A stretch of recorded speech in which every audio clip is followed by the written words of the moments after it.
welcome to Mountain Lion Stadium here on the campus of the University of Colorado, Colorado Springs for the 2021 RMAC Spring Women's Soccer Tournament Championship game. Hi, everyone. I'm Jason Carter. Thank you so much for joining us on what is a much nicer day than what we had for the semifinals 2 days ago when we had rain and cold weather, but we did have some really great games as the number 3 seeds from each division, Westminster and CSU Pueblo, were able to pull off upsets over the number 1 seeds from UCCS and the Colorado School of Mines. It will be the first time that one of these two teams wins this tournament title, and we're only about 2 hours away from finding out who that will be. First, the national anthem, so we're going to take a quick break. We'll be back after it's over.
Taking a look at these two teams. First, the Westminster Griffins, who are in their all black with the white numbers. They will be going from left to right on your screen to start things off. They come into this one with a 6-2-2 overall record. That includes that 2-1 victory over the 8th-ranked team in the country, UCCS, on Friday. On the other side, CSU Pueblo, they are in the home whites with the blue letters. They are officially 6-2-2 on the year. Although one of those ties is the game from Friday when technically they tied and then went on to win it in a shootout over the Colorado School of Mines, 4-2 in that shootout. So the Thunderwolves, in my opinion, 7-2-1. The important part is they are here in the championship game for the first time since 2017. And as I mentioned, neither one of these teams have ever won this championship. So we will crown a new champ here in a couple of hours. It's also the first time in 10 years that the championship game has not featured either the Colorado School of Mines or UCCS. These two teams, two of the better defensive squads in the entire conference. Of course, Pueblo backstopped by goalkeeper of the year, Nicole Guinness. And man, she was lights out on Friday. Made an incredible save on Mines' best opportunity in regulation, and then made a big save in the shootout to help the Thunderwolves advance. She now has 6 shutouts on the season, which is a conference best number. She's also second in the conference in save percentage, and her half a goal per game average definitely went down after Friday's shutout. On the other side, Kelsey Craycroft will get her second straight start after she backstopped the Griffins to a victory on Friday. She is 2-0-1 on the year coming into this game. And we're off. Westminster will start with possession. Trying to work it up the sideline. A good bounce. Cassidy Orr trying to run it down, but the Thunderwolves get it all the way back to Guinness.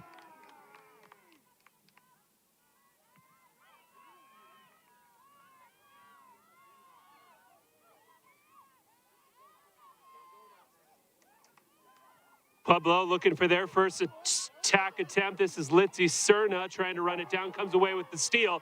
Cerna, the Summit Award winner, drops it off for Siegel down along the sideline. Kara Siegel, the big lefty, is right at the goalie, Craycroft.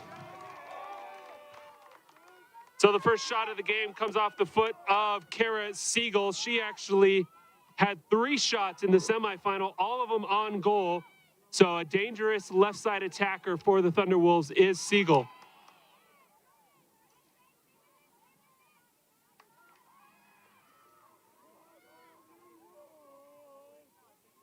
Again, CSU Pueblo gets it all the way back to Guinness, who will look for some help and drop it off to one of her close defenders. Westminster pressuring, something they did really well on Friday, as they absolutely dictated the entire game against the Mountain Lions. And now they have a throw-in deep in Thunderwolf territory. Abby Keeley with the throw-in. Or went that one off a defender, ends up in the middle of the field. And a scramble is eventually won by Pueblo.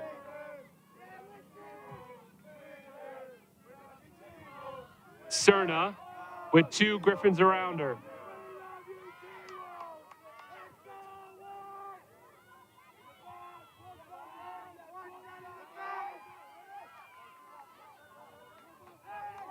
Good hustle there from the Thunderwolves to keep this attack alive. Now, far sideline. Can they run it down in the corner? They do. Looking for a cross, tried to go between the legs. Good defense, though, from the Griffins. DiGeronimo stood her ground, but Pueblo comes up with a steal lob into the box, just too far. That came off the foot of Shelby Ransom. Ransom was looking again for Siegel, close to the goal, just sent it over her head.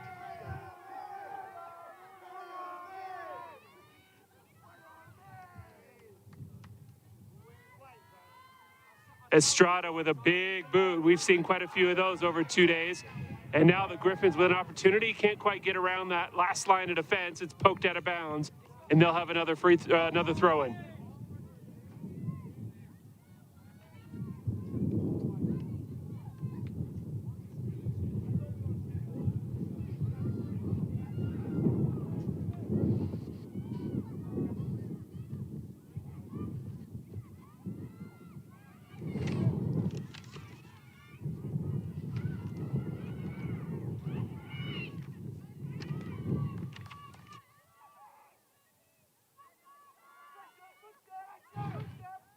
Keeley trying to work it up, get it to Orr, who looked for Echeverrio, but she was not running down the sideline, so that one will harmlessly roll out of bounds.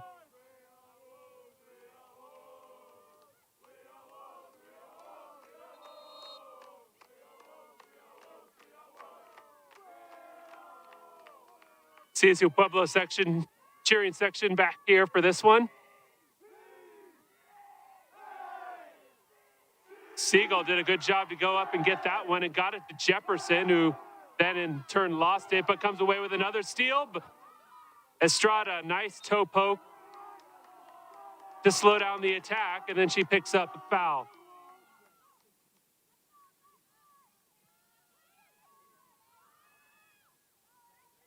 Echeverrio into the box, but right at Guinness.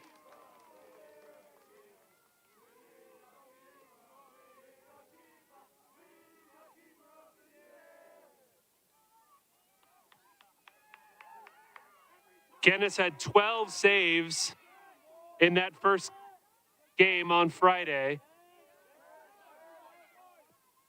Eagle, the lead pass, good header, but there's not anyone there to run it down except for Westminster, and it actually rolls all the way back to Craycroft.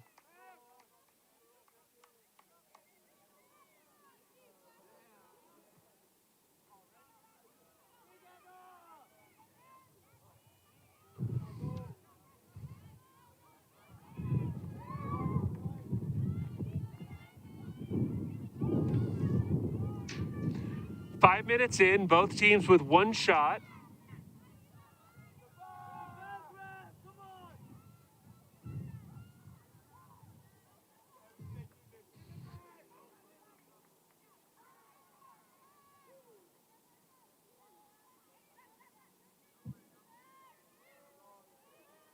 Cerna, the leading scorer for the Thunder Wolves, double teamed and she lost it out of bounds.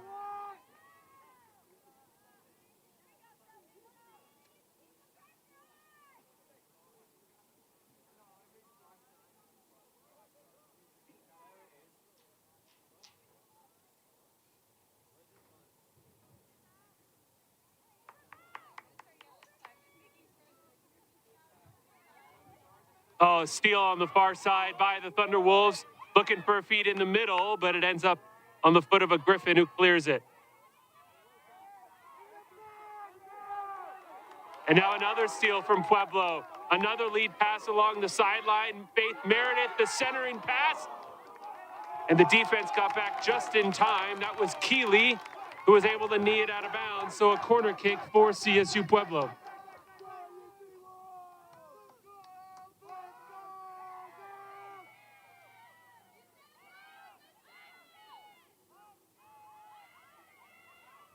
The corner on the far side will be taken by Cerna, and she actually leaves it short for Meredith, who then goes into the box over the goalie's head, and it actually went off the football goalpost, so out of bounds.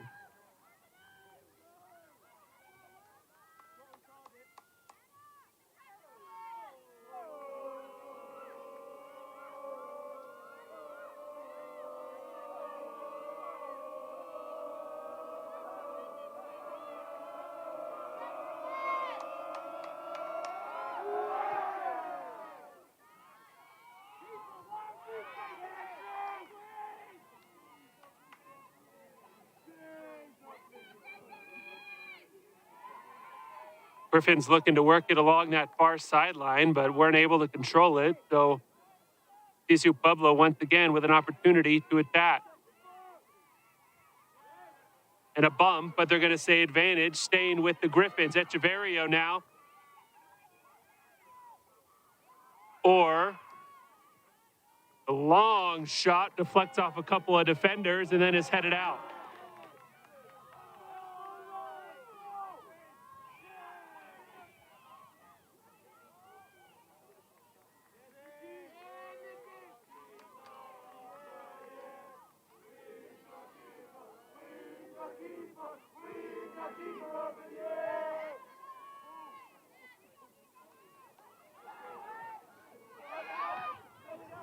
That one's out of bounds, and so Pueblo will have a throw in around midfield.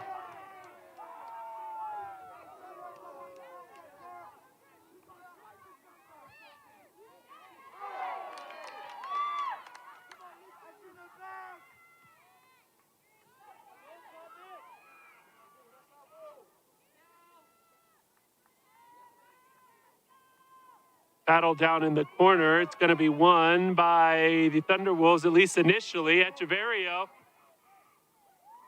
made them pay attention, and then it's finally kicked out and cleared by the Wolves. So a throw in to Westminster down near the corner.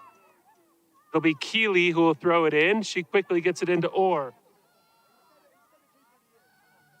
Orr, oh, great stop and save there into the middle. Shot lefty, and the Griffins are on the board first. That's Alexa Maple with the goal just 10 minutes into the game, and the Griffins have a 1-0 lead.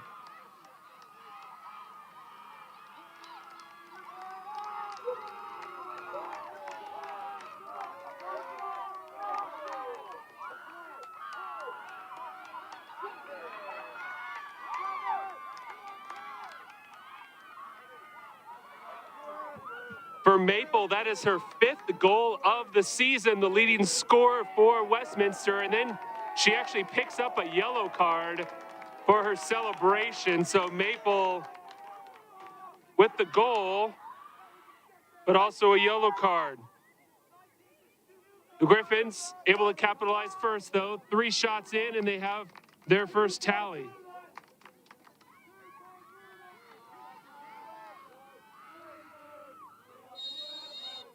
Maple, a junior, a second-team All-RMAC selection this year, adding to her season tally.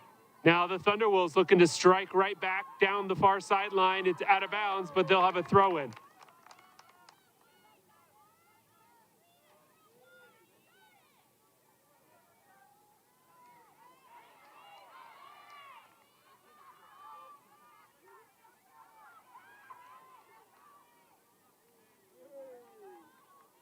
Good run by Westminster, but eventually launched it just in front of the Pueblo bench.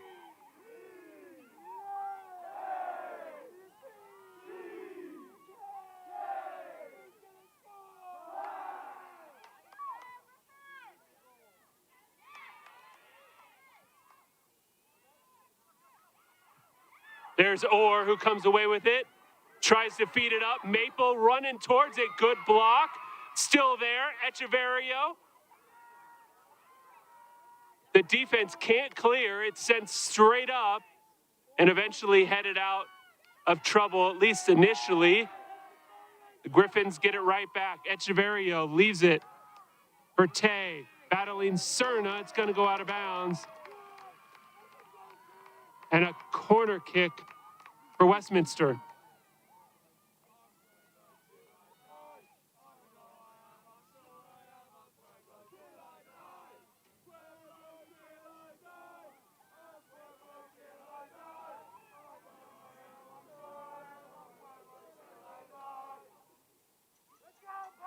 The corner coming in, back post, cleared out. But sent right back in. A couple of Griffins down there, but now it's really cleared this time by Cerna.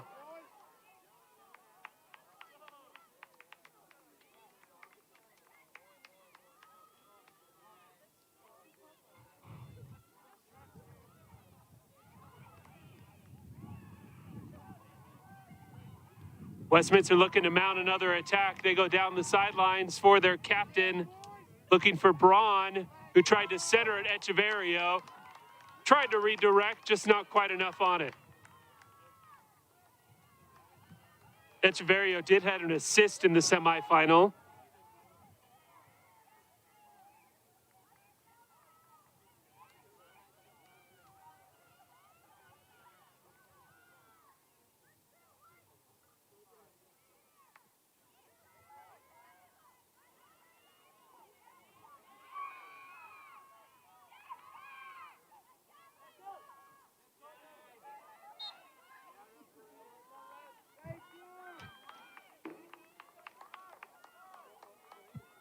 Foul call on Westminster, so the Thunderwolves will have a free kick deep in their own territory.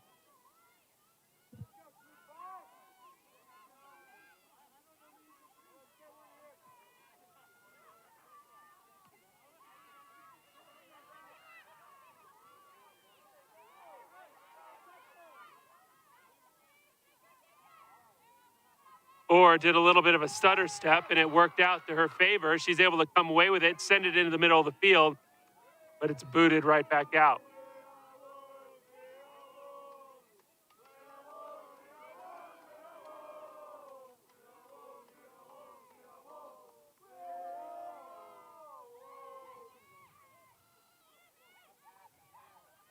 Echeverrio back outside to Orr.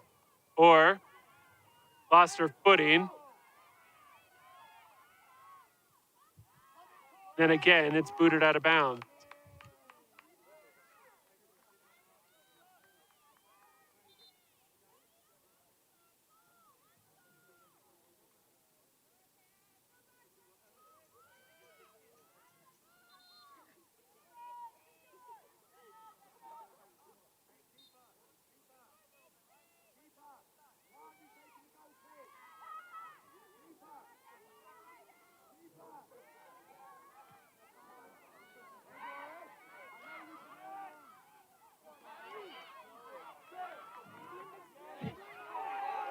Thunderwolves looking to see if they can get a quick strike as the Westminster players down around midfield. Siegel, though, is going to be called for offside.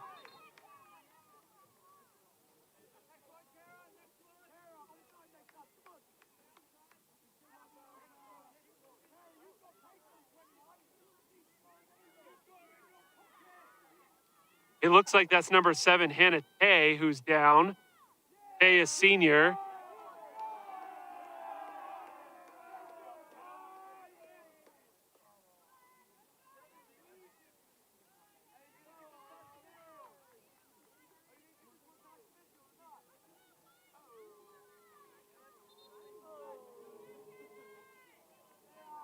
And Tay will get a substitution.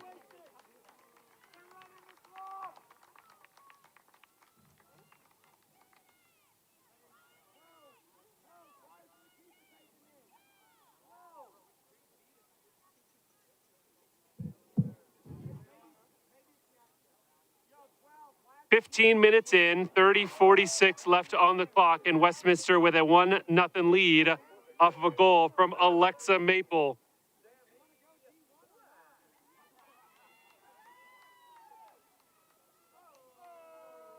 Sammy Black checking in for Westminster, replacing Hannah Tay.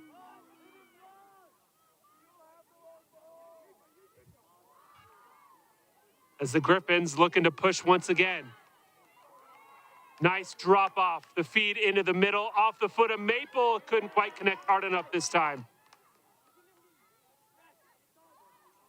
A couple of Thunderwolves converge. Neither one comes away with the ball before it's sent back up, but the defense is there. Balthazar Chang took that one off the midsection. Keeley then, just trying to push it the other direction, sends it to no one in particular.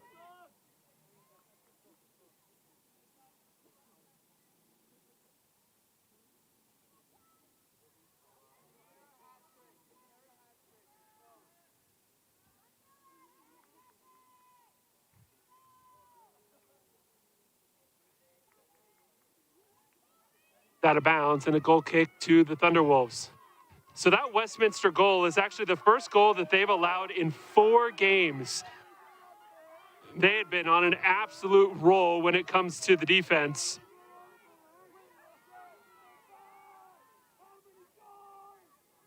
And for Guinness, the 6th goal that she's allowed this season.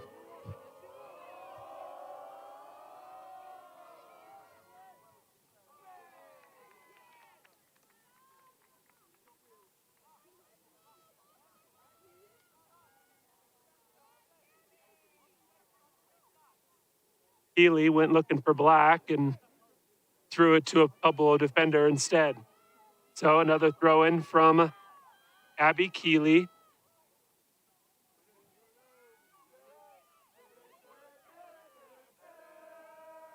Black tried to get around her defender, couldn't do it, and it'll be a goal kick for CSU Pueblo.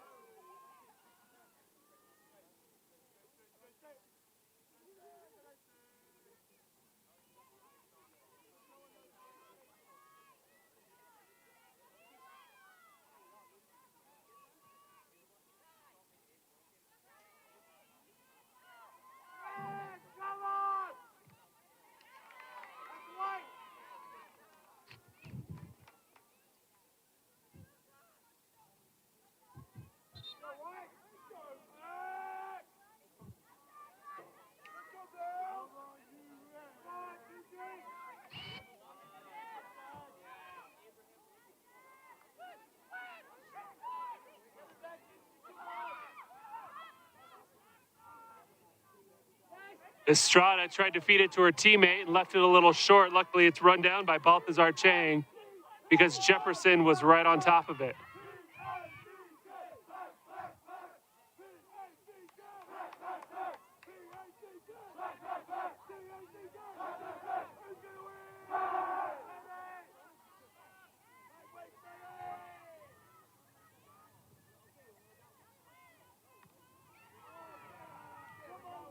Advantage called for Westminster, so play resumes.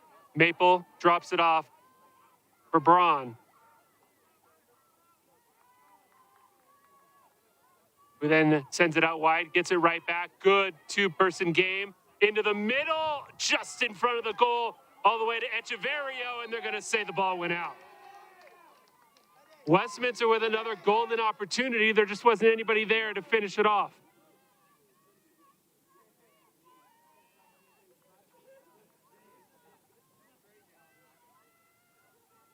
Was a great pass off the foot of Sofia Di Geronimo on that far side, right across the pack goal. But Westminster just could not get ahead on it. Now Siegel working down the sideline, guarded closely by Keeley, and Keeley comes away with it. Then Siegel, though, with the tough takedown, right across the goal, the shot off the crossbar. CSU Pueblo, a great opportunity. Faith Meredith right in front off the pass from Kara Siegel, and Meredith's shot just skimmed off the top crossbar.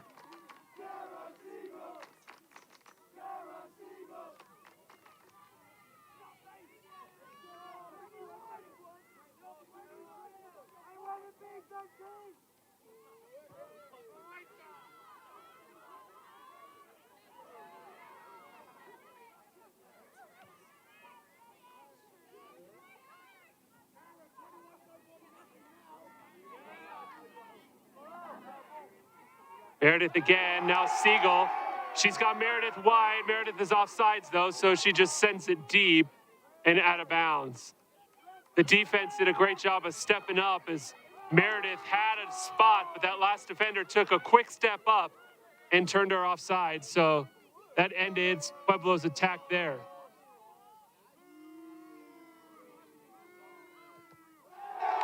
Good job by Jefferson to come in and give Estrada a little bit of heartache. That one's left short, and Meredith and the Packer at it again. Cerna. Double teamed, and Litzy Cerna loses the ball.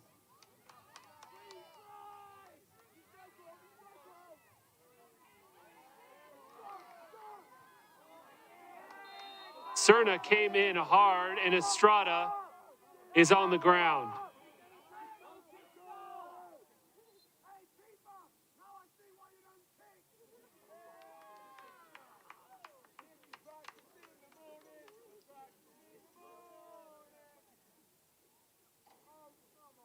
Dominique Estrada, sophomore defender, really the last line of defense for the Griffins, is down on the ground in pain.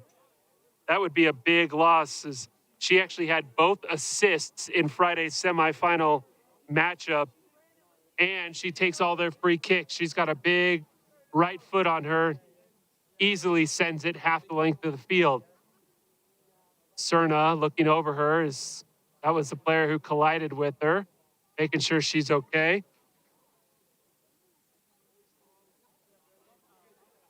Estrada now is at least sitting up as the training staff continues to look at her.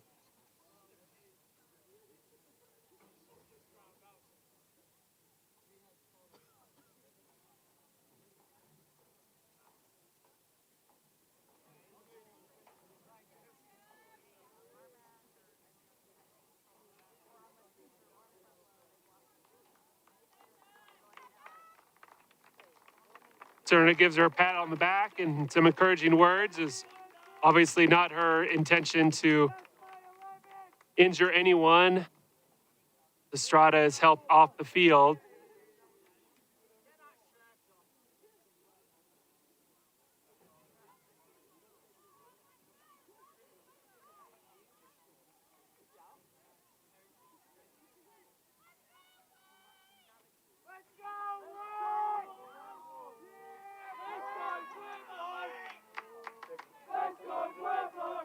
Let's see how that affects the defense for Westminster. Like I said, Estrada, super solid in the back row.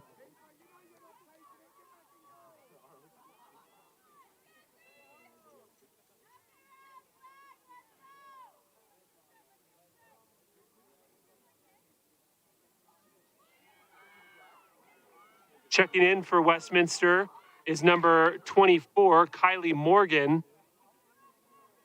And Morgan will take the free kick.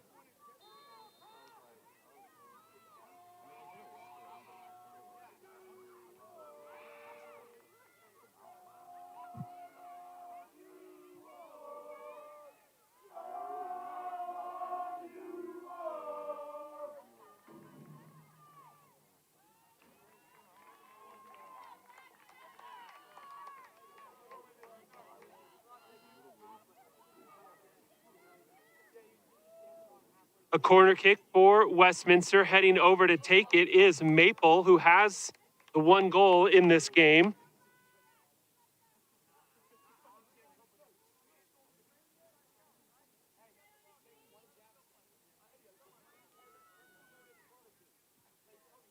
Into the box, header over everybody, though.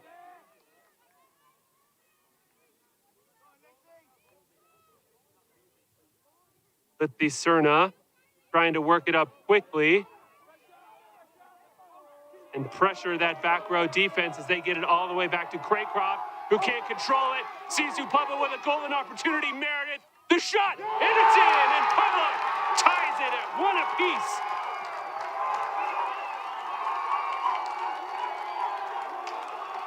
Faith Meredith took advantage of the misplay by the Westminster keeper and ties it at 1-1.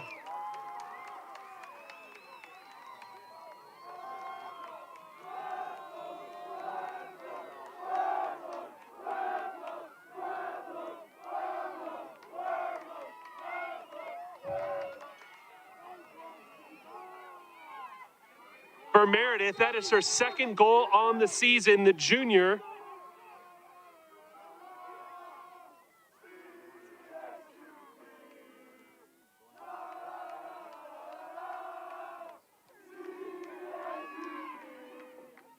And we have a brand new ball game. Did not take CSU Pueblo long to take advantage of that substitution deep in Westminster's defense. As now Echeverria running after it, but coming out of her box for the save is Guinness.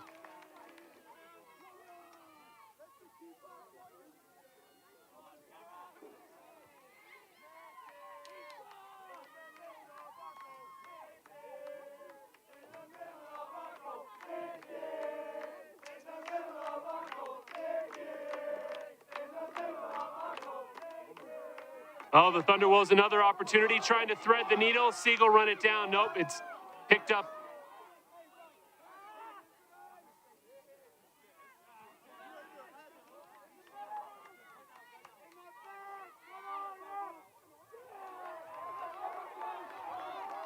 Now the Wolves pushing it forward. Siegel trying to run it down before it goes out of bounds, and she will be unable to.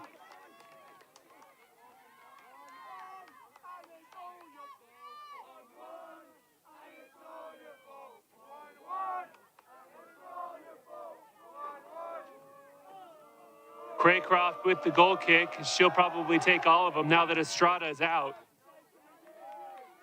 And the Thunderwolves are going to try and push the field up a little. That big foot in the back row of Estrada is going to be missed as she can flip the field on her own. So we'll see if that shortens the field maybe a little bit for CSU Pueblo on the attack.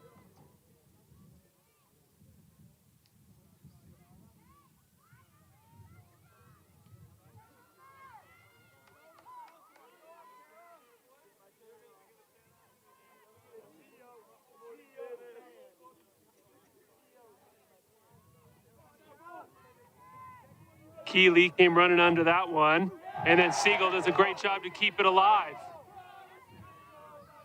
Echeverria, who is all over the field for the Griffins, and then a through ball, but it's cut off nicely by Cowles.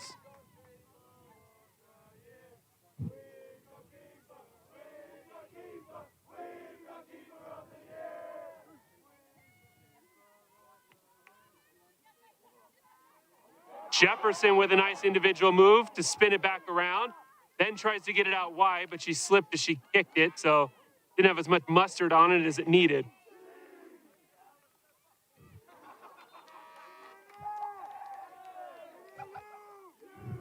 And our first non-injury substitution is Litzy Cerna takes the seat, and coming in is number 16, Porsche Nieto. Nieto actually had the game-winning goal in the shootout on Friday as she netted the fourth tally for Pueblo to give them a spot in this championship game.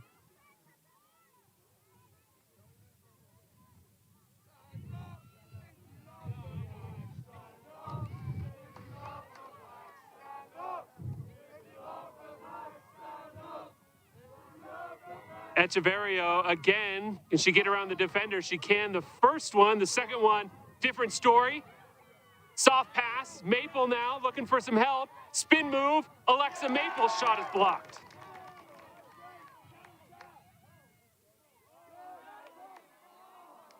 Tried to drop it off, but good recovery from Westminster, Balthazar Chang.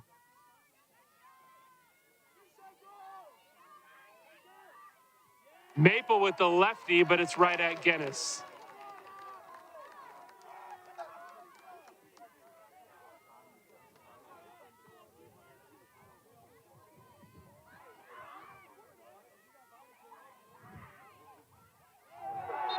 And Jefferson is tripped up.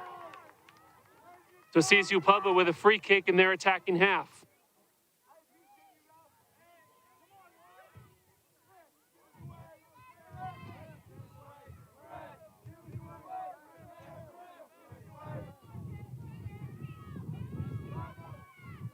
Straight into the box at the keeper. And Craycroft, no problem with that as she corrals it out of the air.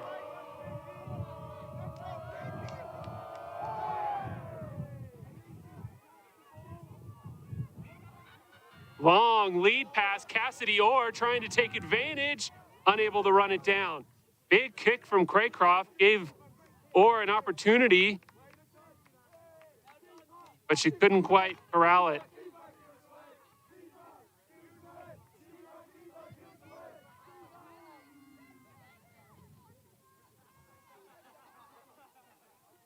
Siegel, nice header backwards.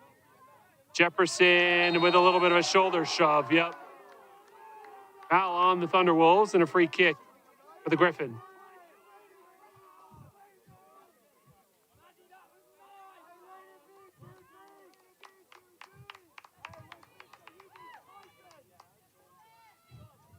Morgan will take the free kick.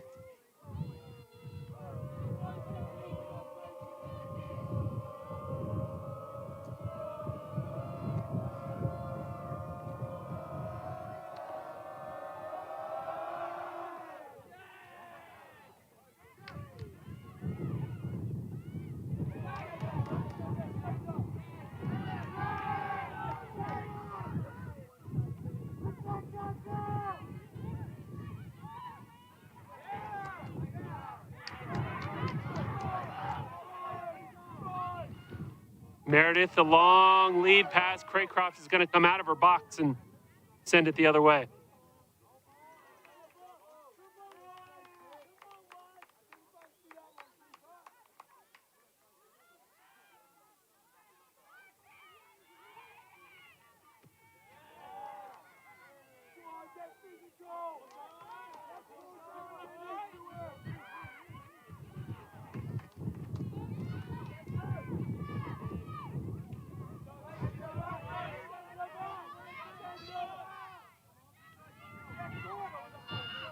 Echeverria, the lead pass for Black. Black, nice crossover, and then tried to get it to Orr.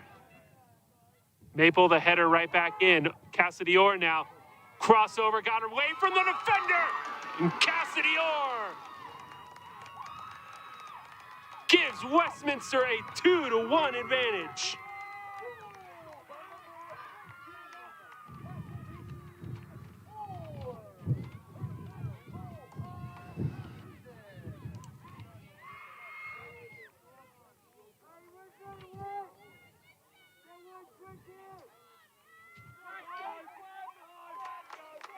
So Cassidy Orr is having herself a game. She had an assist on the Griffins' first goal and now has a goal of her own for Orr. That is her third goal of the season, second in this tournament, as she also had the equalizer in Friday's semifinal. Orr looking for that tournament MVP honor at this rate if she can continue to help the Griffins push forward.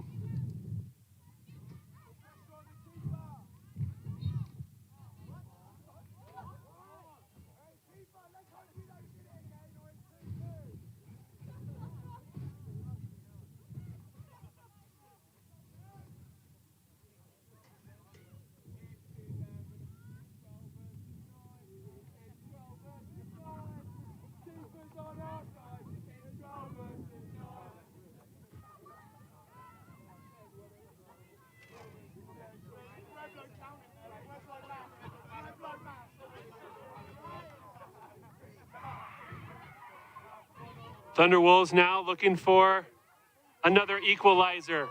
This one's up deep. Keeley, though, is going to run it down, and she's taken out by Siegel. Siegel's got that no more call from the official. Siegel, a great story. She came back from compartment syndrome a few years ago. Wasn't sure she'd ever be able to play soccer again. But obviously back out here as starter for the Thunderwolves and a big part of their offense.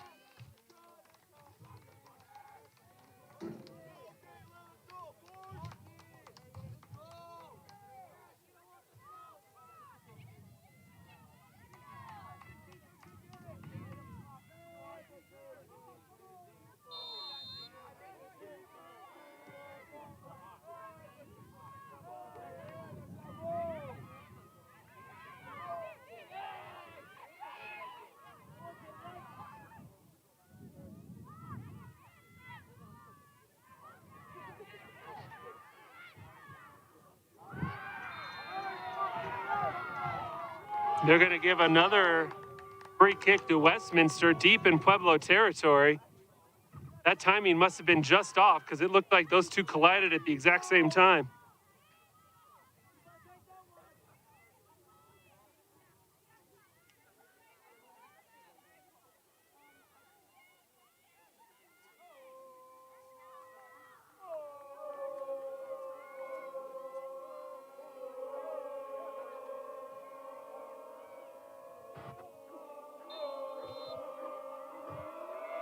Free kick off the foot of Maple, headed towards goal. Still in dangerous territory. Cleared out for a second. Keeley, the one-timers, wide and high left.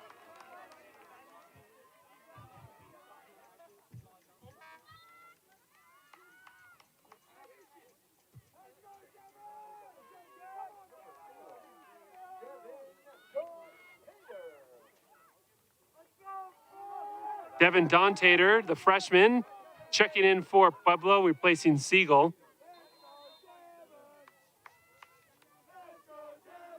Dontater actually had 2 shots, both of them on goal in the semifinal, just couldn't find the net. And now the Thunderwolves are trying to push up heavy. Katie Bean, to Griffin's honor, into the middle. The shot, good save by the keeper. Still alive, header.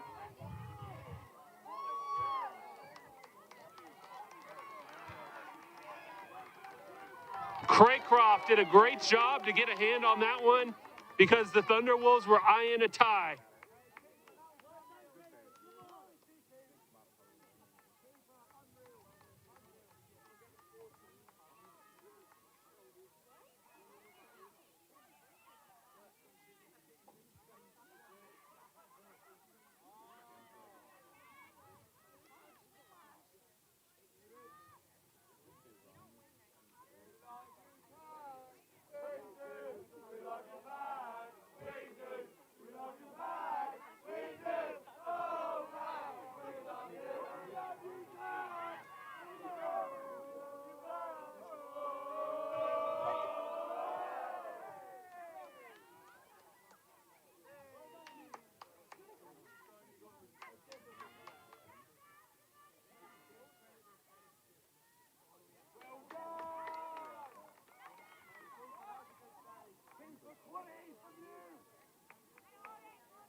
All in the middle of the field, being headed around a little bit. No one really controlling. Now the Griffins come up with it.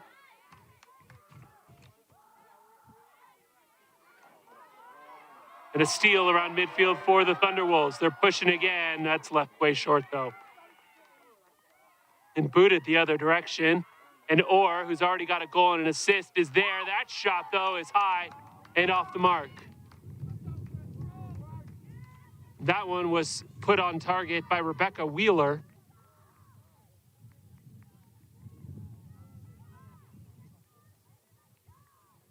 They're actually going to say a defender got their foot on it, so it'll be a corner kick for the Griffins. Keeley will, actually, it's just short, so at the throw-in, Keeley threw it in.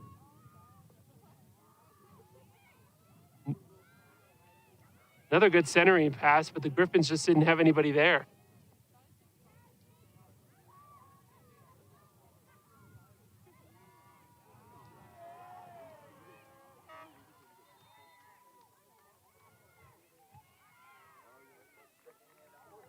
Substitution for CSU Pueblo. Checking in is number 28, Amanda Garrett.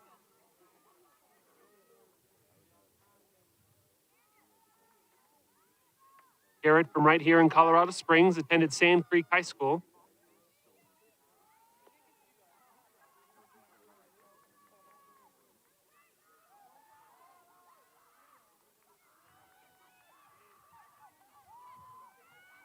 Another shot, this one high and to the right. So the Griffins really controlling this, 11 shots to 3 in favor of Westminster here as we tick just under 9 minutes to go in half number 1.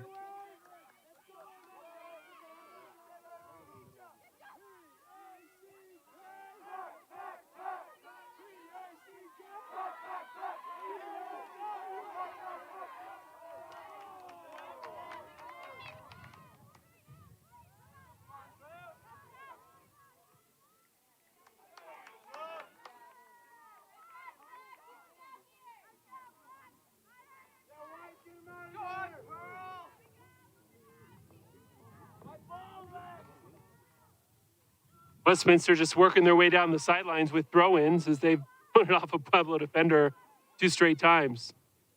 Time Echeverrio is able to keep it in play. And then she gets it back on a nice feed. Is strong as she took a bump. Feed in front is too far.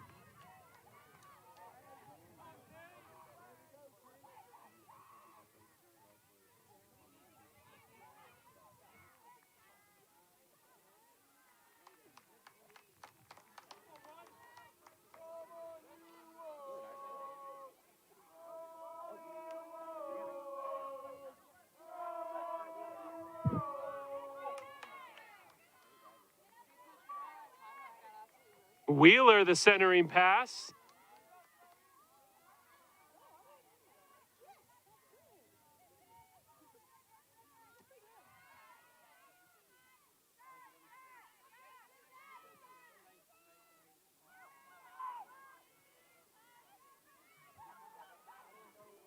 Shot. Oh, good attempt there from Maple, who made Guinness react, but it just curled a little too far to the left.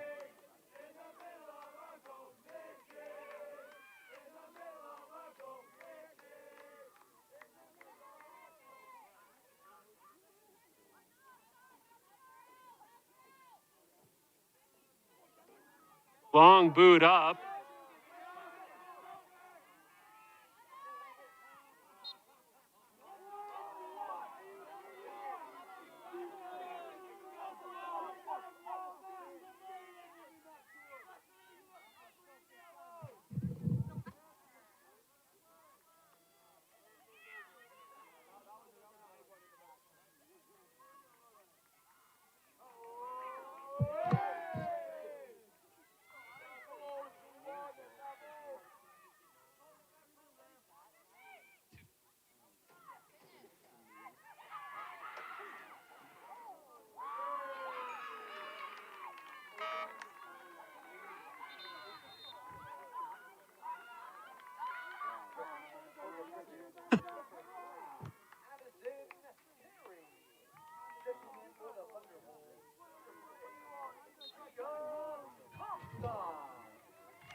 Kia Comstock checking in for Pueblo.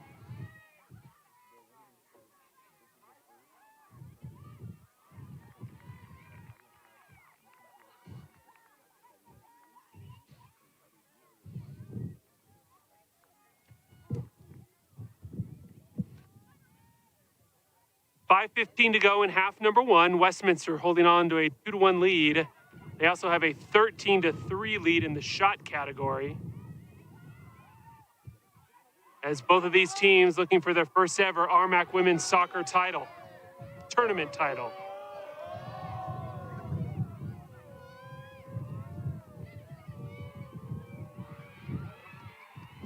Black was able to split a couple of packed defenders, and then the feed up high is just too far.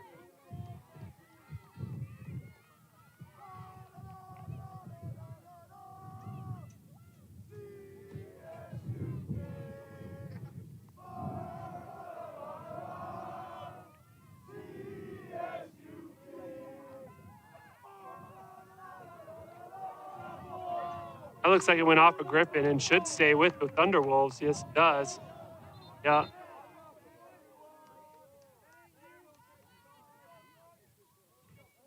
Courtney Cowles will throw it in. Sisu Pueblo with their second string forwards in. Their attacking pressure has certainly died down over the last couple of minutes when they took out all their starters. And right as I say that, of course, Lice lead pass, but even better defense from Westminster. Wheeler got back. Excuse me, that was actually Elena Pierre, 26, not 16. So now Pueblo with a corner kick. Courtney Cowles will take that.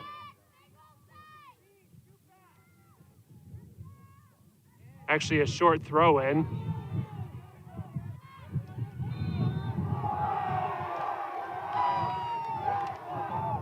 They're going to say Dawn Tater came in late and tripped over the Westminster leg after she'd already kicked the ball. So a free kick now with 3:10 to go in half number one.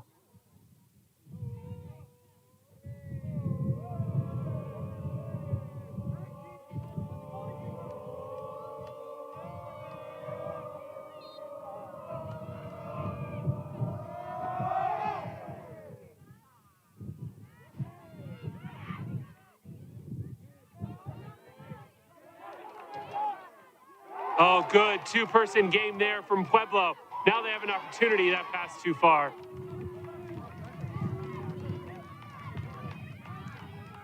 Good effort, though, between Amanda Garrett and Dawn Tater as they played a nice little two-person game, but the final pass was just a little too far, and Craycroft was able to come up and corral it.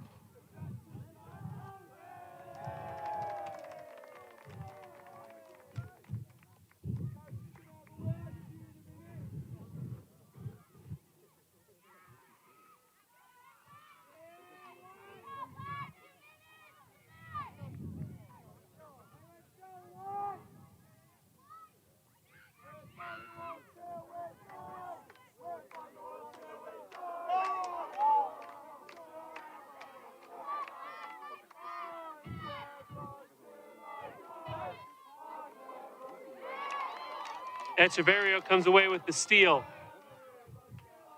Lead pass up to Addison Terry. Terry gets it back to Echeverrio. Nobody in the middle for Westminster, so let's see if Echeverrio has a one-on-one move. Waits patiently, dropped it back off to Terry, who wasn't able to bring it back in bounds.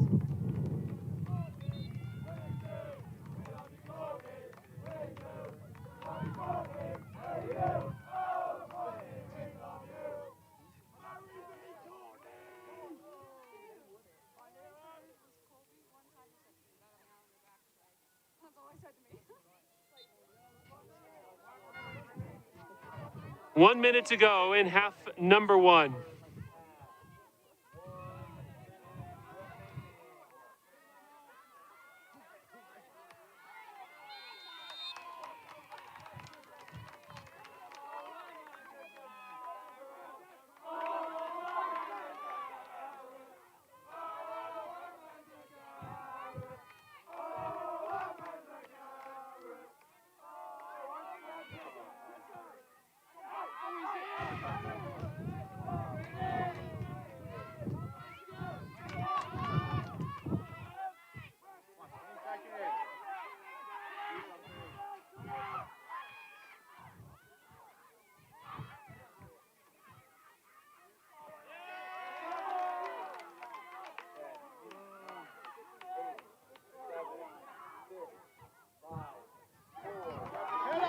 One last shot on goal, 2 seconds left. It's popped up. Craycroft watches it go out of bounds, and that brings us to halftime, where the Westminster Griffins have a 2-1 lead over CSU Pueblo.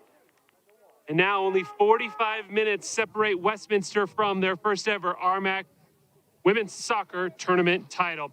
We're going to take a break. When we come back, we will have the entire second half for you. Don't go anywhere.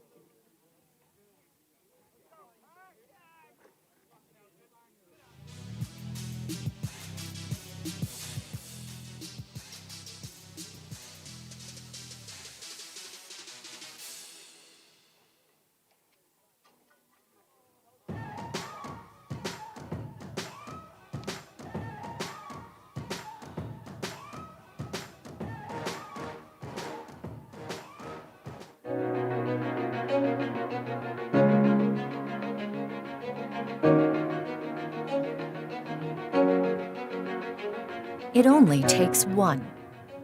Imagine bridging the gap that keeps students from achieving their dreams. Imagine making the difference in the life of just one student, fueling his or her success and that of an entire community. It only takes one person. At UCCS, our students come from working families. They work multiple jobs. They're the first in their families. They overcome obstacles, and they want an education that will fuel their success and help them shape the world. It only takes one person willing to start a movement. UCCS students will change our collective future, but they need our help. Many fall through the cracks each year. Their focus on schoolwork suffers from financial pressures. Together, we can fuel their success through a campaign that is essential to our community, our region, and all of Colorado. One gift can fuel success. With your help, our students will step into the classroom with a breadth of opportunity at their fingertips. Experiential learning, faculty who care, growing facilities to accommodate a changing workforce, and research that can change the world. But it starts with one. One less sacrifice made. One less night shift. One less year to graduation. One more chance to focus on what's important. One more life-changing expert to learn from. One more amazing professional ready to join my team. One more reason to stay and work in the Pikes Peak region. One more graduate of the University of Colorado, Colorado Springs. Remarkable outcomes are possible when you invest even in one person, one student, one future. You can start the movement. You can be the agent of change, shattering expectations for families, communities, companies, cities, states, generations. Collectively, each one of us can change the trajectory of the future. Your one gift, joined with others, will make a difference that lasts generations. That's when the power of one becomes the power of many. That's the power of UCCS. You can be the power of one.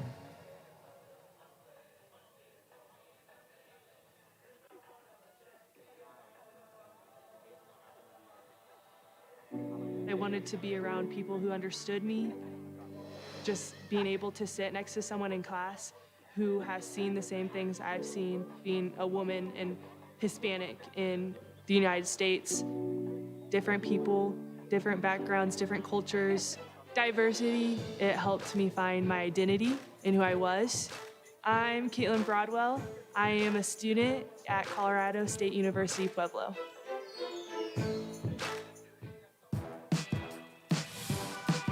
Picking the right college is key. And with one-on-one attention and hands-on experience, UCCS fuels success. I wanted more than a degree. So with innovative courses and affordable tuition, UCCS fuels success. Apply today at uccs.edu.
things don't fall into place.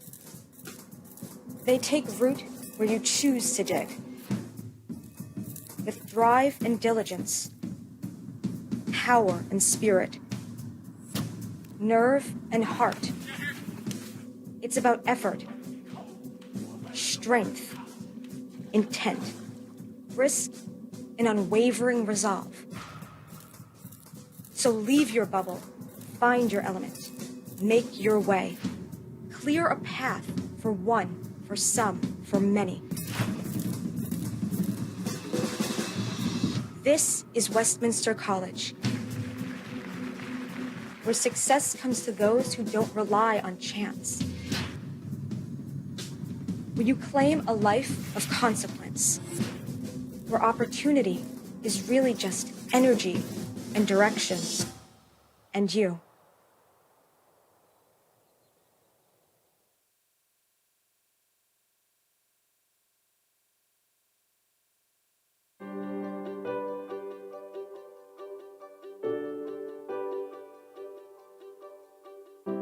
I always dreamed of being an engineer. It encompassed everything that excited me when I was younger. And my first job in the military was an aviation mechanic, which kind of led me to come here to UCCS.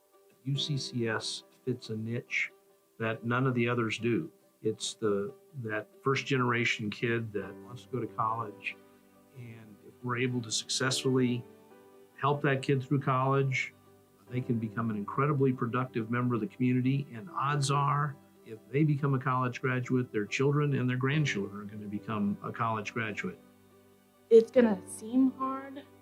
It's going to seem impossible, but it's not. I mean, I picked a pretty hard degree, and I'm almost done.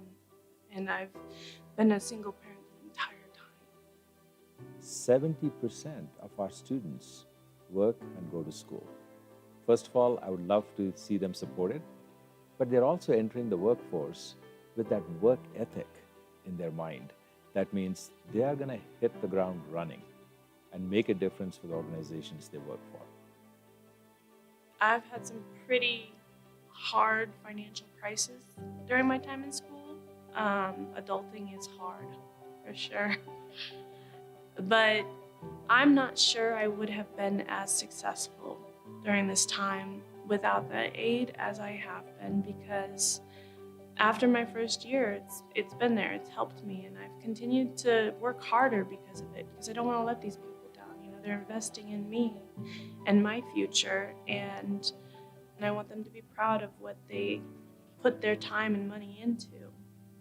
When you provide a scholarship to a student, that scholarship helps that students get through school, graduate, and enter our community as an employer, as a leader. So really, at the end of the day, our community benefits when our students are supported with scholarships. I can't tell you how many managers I've talked to who say, I'm always worried about where my next employee is going to come from and where my next professional is going to come from. And isn't it terrific that we have so many well-qualified and well-trained students coming out of UCCS who can fill my employment needs? That's a big economic driver for Colorado Springs and the Pikes Peak region. A gift to UCCS is an investment in the students. It's an investment in their success, because that is what UCCS cares about. They care about whether or not these students graduate and go out into the world and be successful. When you make an investment in the next generation of professionals, you're really making an investment in our community. I always dreamed of being an engineer, and now that I'm so close to graduation, I've got an internship. I feel like I'm well on my way to accomplishing that dream.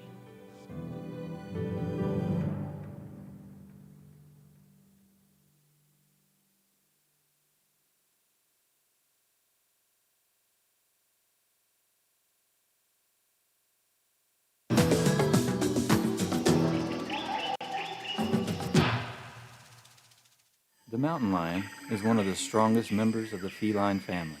The average mountain lion lives 5 times a day and consumes up to 3 times its weight in protein.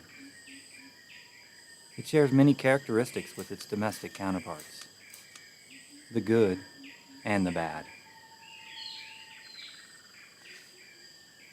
UCCS, find your inner mountain lion.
Getting ready to start the second 45 minutes here in the 2021 RMAC Women's Soccer Tournament Championship game.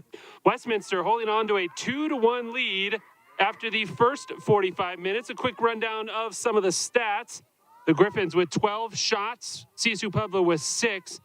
4 of the 12 for Westminster were on target, while 2 of the 6 for the Thunderwolves were close on frame. Nicole Guinness, couple of saves. Kelsey Craycroft, 1 for Westminster. Corner kicks in favor of the Griffins, 2-1. Alexa Maple, Faith Meredith, and Cassidy Orr were the goal scorers in the first half. Orr also had an assist on Maple's goal. So, 45 minutes is all that separates us from a first-time champion. Right now, it is Westminster who holds the upper hand.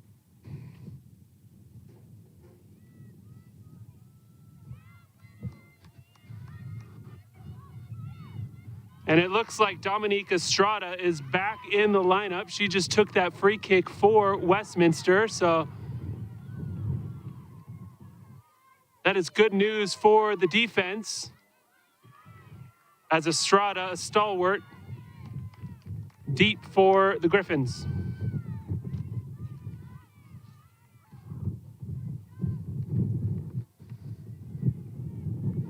A throw in results in a corner kick now for the visitors from Salt Lake City.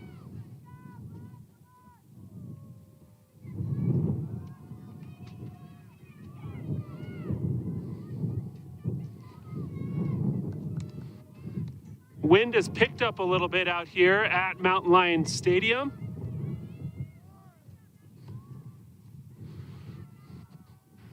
Long kick, and it looks like a couple players butt heads, and it's the Westminster player who's a little slow to get up, but she eventually does before it's kicked out of bounds, resulting in a throw-in for Pueblo.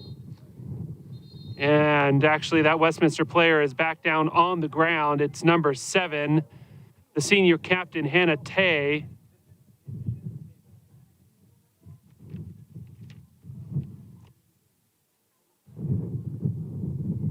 Tay actually got helped off in the first half too, and whatever it was that was bugging her, looks like it still is, so she will head back to the bench.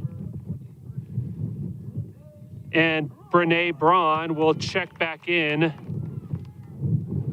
Braun had the game-winning goal in Friday's semifinal.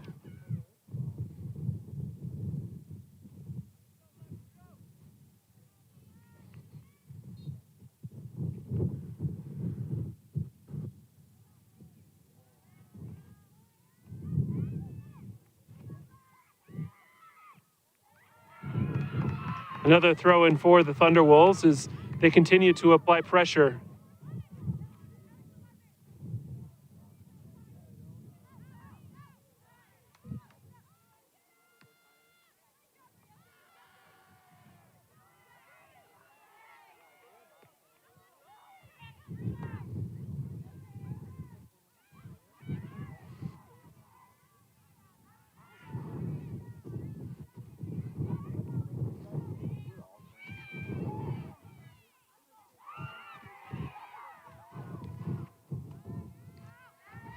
Ball just heading back and forth along midfield.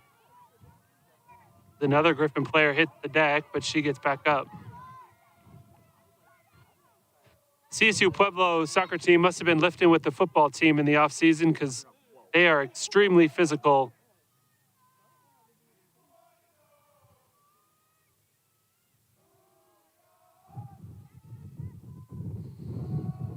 Cassidy Orr, she have a goal and an assist, taps it back to her teammate. Now Jefferson starting the attack for Pueblo, and she left it behind a cutting Siegel.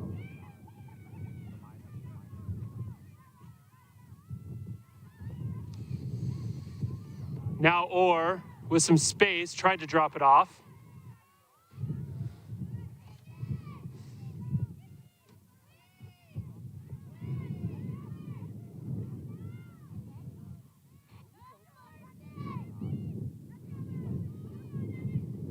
Shot from far out.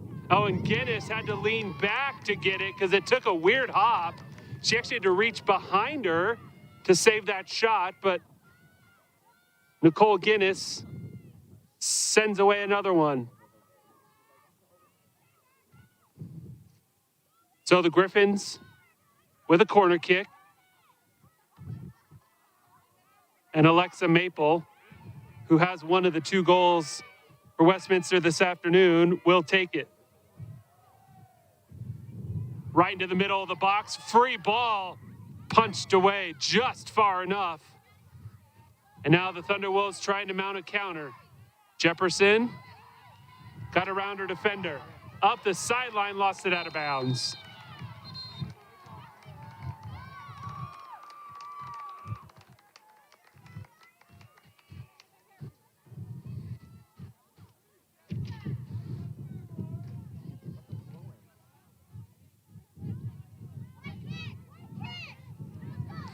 Oh, and they're actually going to give a kick to Pueblo.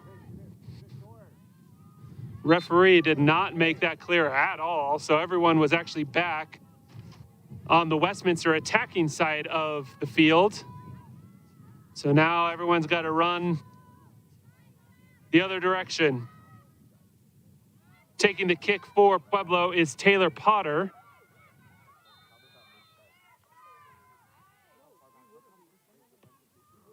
Potter, big boot, got all the way to Estrada in the back row, and then it's sent back to midfield.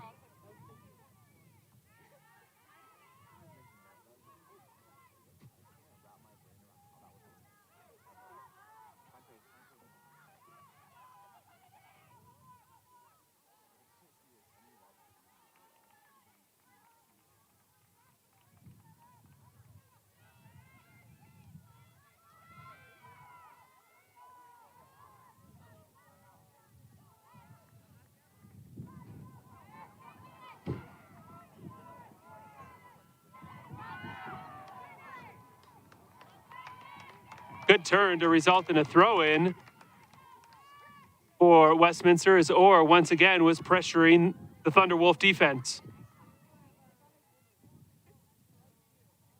Keeley on the far sideline.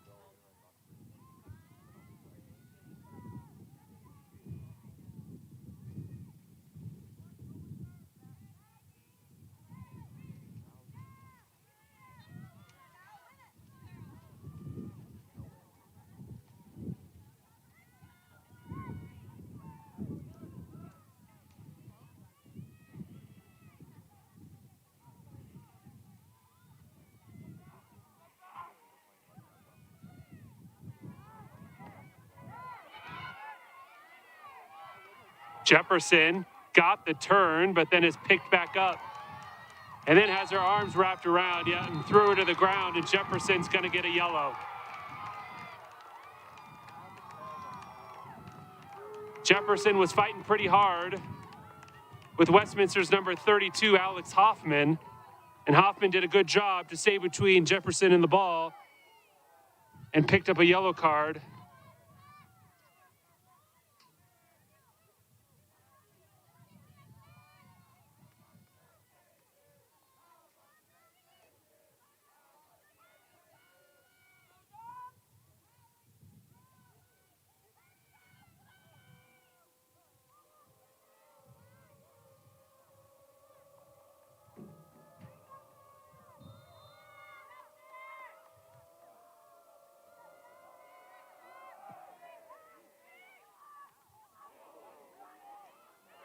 Shot from way downtown. Couldn't get through all the defense, though. There were about 4 players between that shot and the goal. And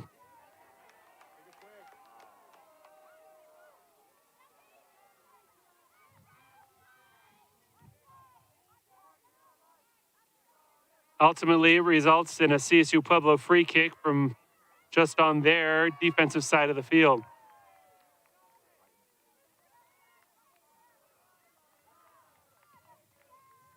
Deep kick into Griffin territory, and it's cleared. Echeverrio, haven't said her name a lot here in the second half, but she's got her first touch, and it's taken away by Cowles. Courtney Cowles now.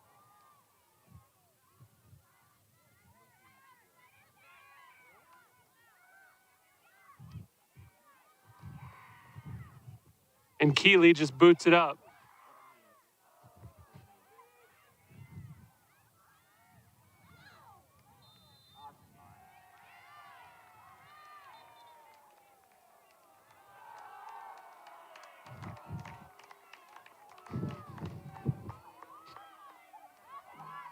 Westminster trying to counter quickly. That was real tight space to try and get that one through for Echeverrio, and it ends up in the hands of Guinness.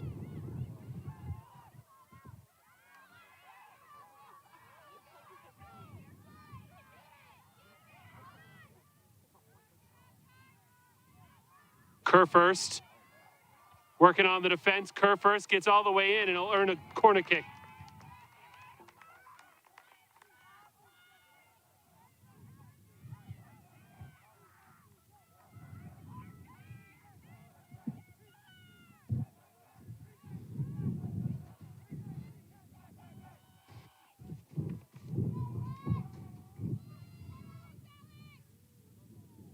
Maple and Kerr first playing a two-man game. Maple with the shot in, up and over everyone's head. Hoffman was the closest one there, but it cleared her by a good 6 inches.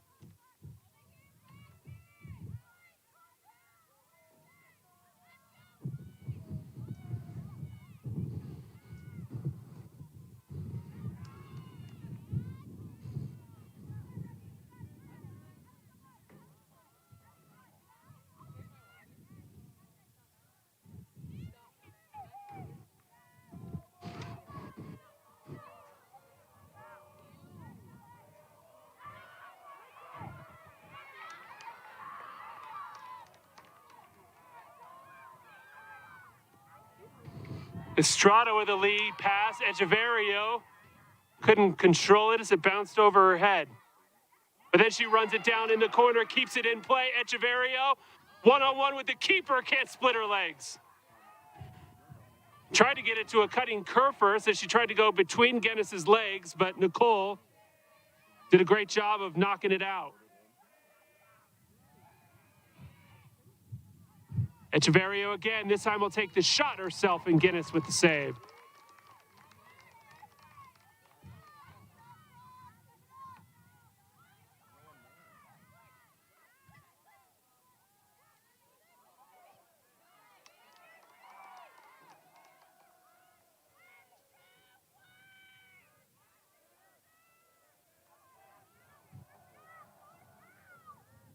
Or all by herself, and they will call her for offsides. A little bit of a late call. I thought she was, but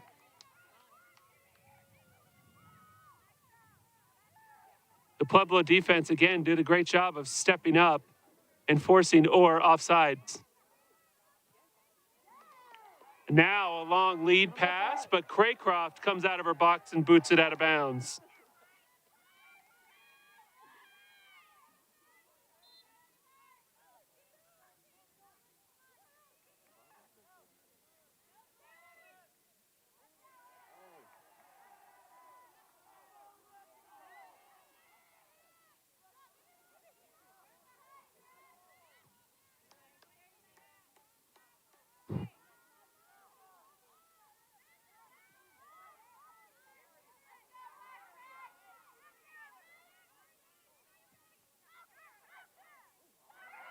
Jefferson, the great pass header to Siegel, who now has it in the corner. Kara, the shot into the goal! Kara Siegel, what a shot from the far corner! And Pueblo ties it up at 2-2.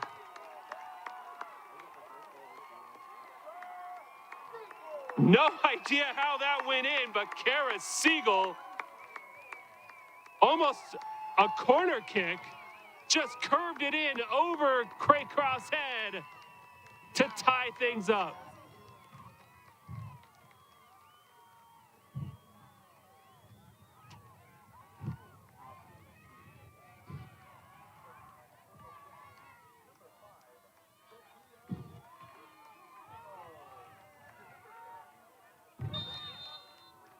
Give Jefferson the assist on that one as she made the nice header out into the corner for Siegel.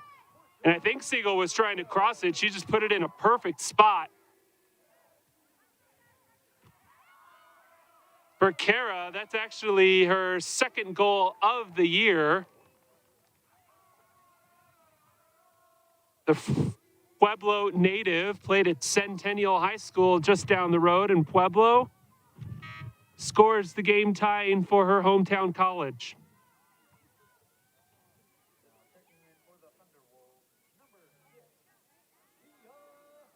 Comstock is back in the lineup for Pueblo.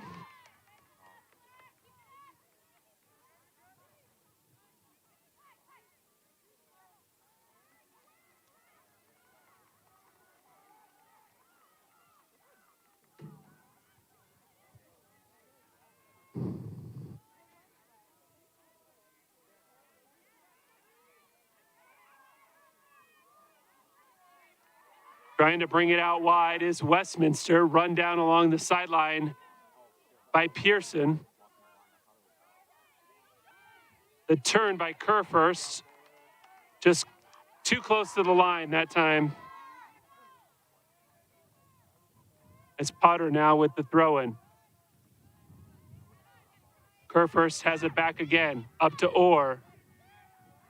Orr had some help, but decides to go backwards, but then he'll pick up a free kick.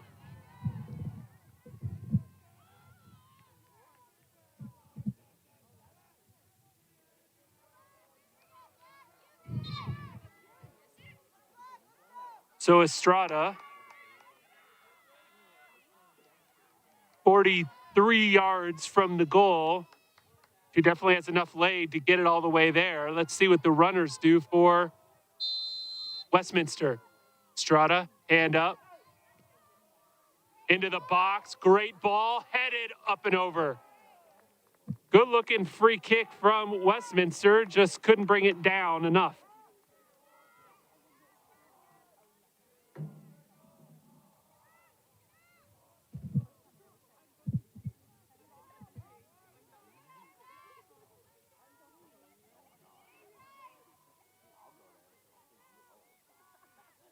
Guinness left it short and then got it back and then kicked it out of bounds. That play did not work out well for CSU Pueblo.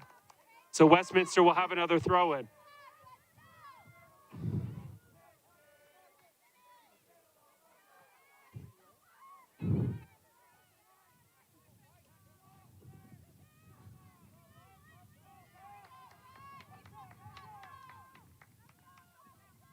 Pierce will again throw it in.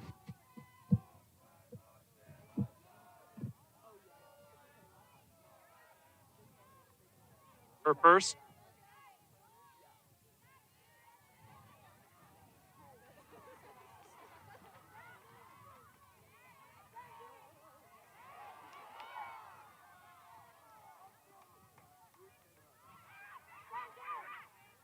Long lead pass up. They're going to be able to run it down. Good shoulder back to the goalie by the defense. That was Estrada that came sprinting back and was able to get it Craycroft, as there was a streaking Meredith for Pueblo who was looking to cause some damage.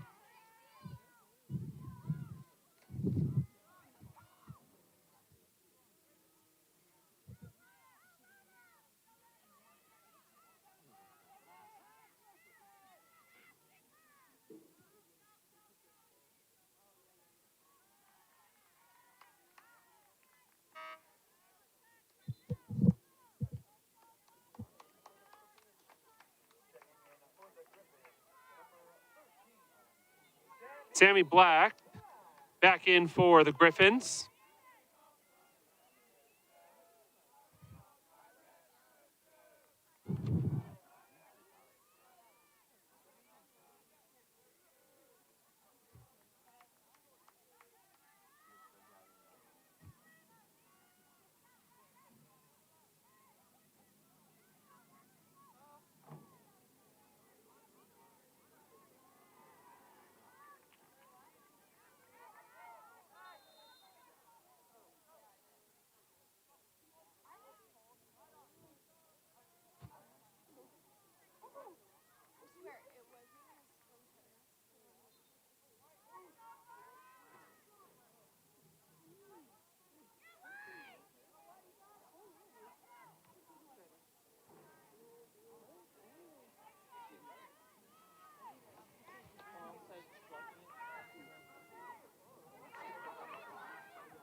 Cerna, the good turn.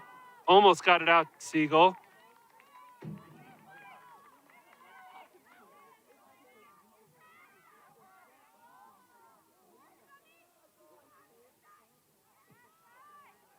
And it's cleared back out. Westminster. They're going to give Orr a warning as she kind of stuck her knee out going after that ball and slow down progression of the Pueblo player.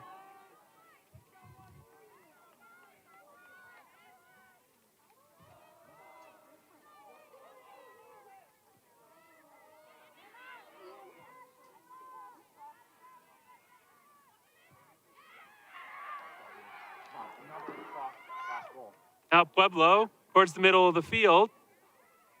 Again, cleared out though.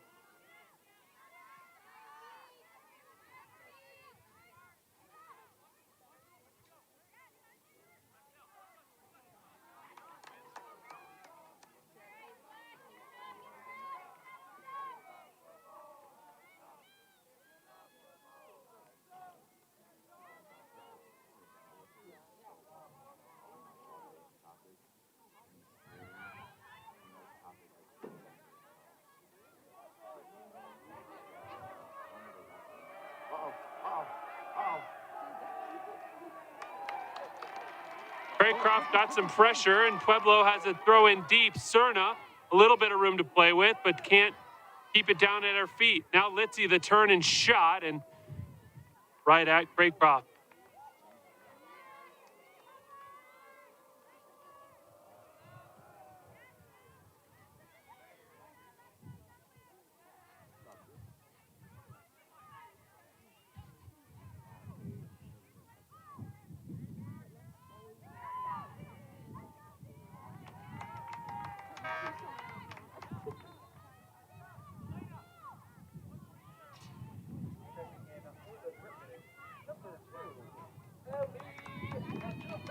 Echeverrio is back in for Westminster, replacing Orr. I have a feeling Orr won't be out for very long as we just hit 25 minutes remaining in the second half.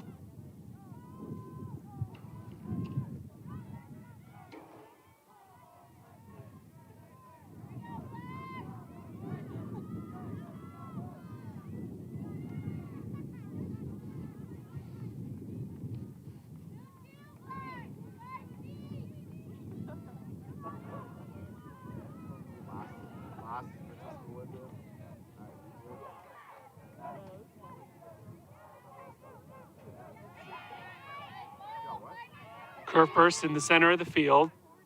Has some help, gets it out wide. Echeverrio. Good move to get past the defender. Going to result in a goal kick.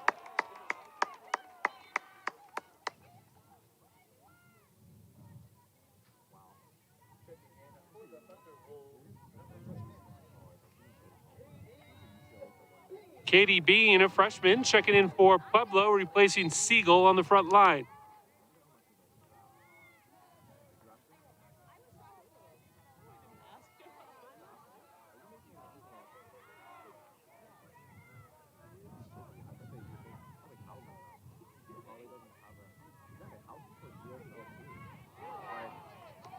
That one's heading the wrong direction if you're a Pueblo fan, but Geddes comes off of her line and picks it up and then rolls it out wide.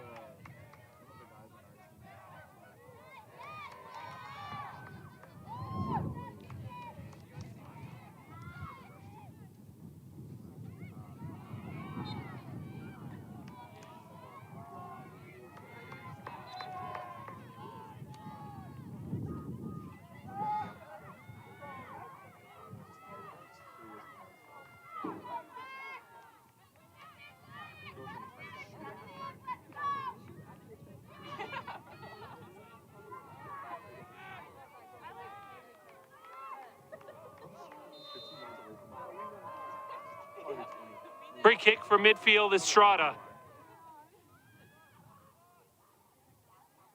Still in dangerous territory, cleared out at least a little bit. Echeverrio got it towards the goal. Excuse me, that was actually Di Geronimo.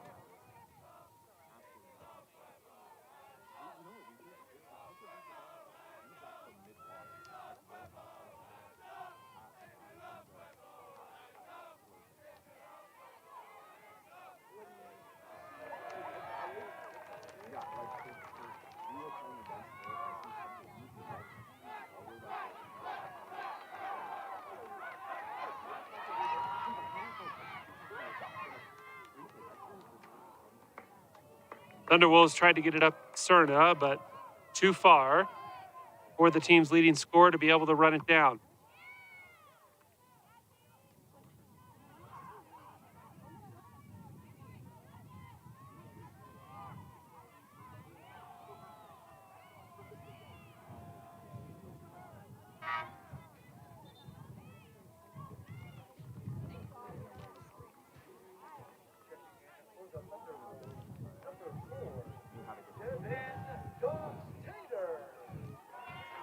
Dox Tater is back in the defensive row for Pueblo.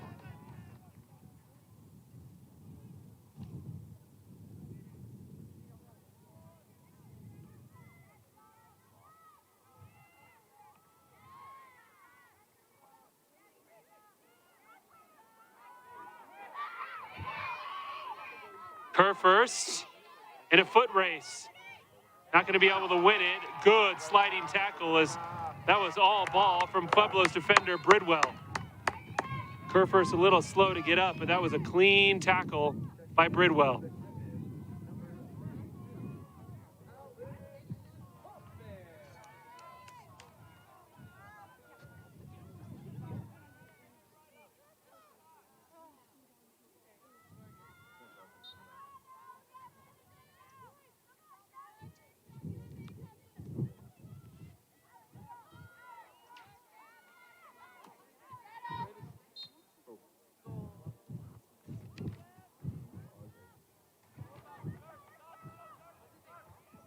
They're going to say Black had her hands on the Pueblo player, so a foul called on her. And it'll come back into CSUP penalty box.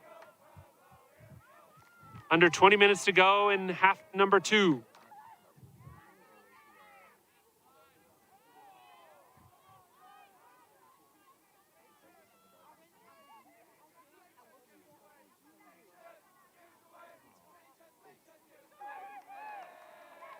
I don't know if that ball's going to make it out of bounds. It barely did. And it'll be a goal kick.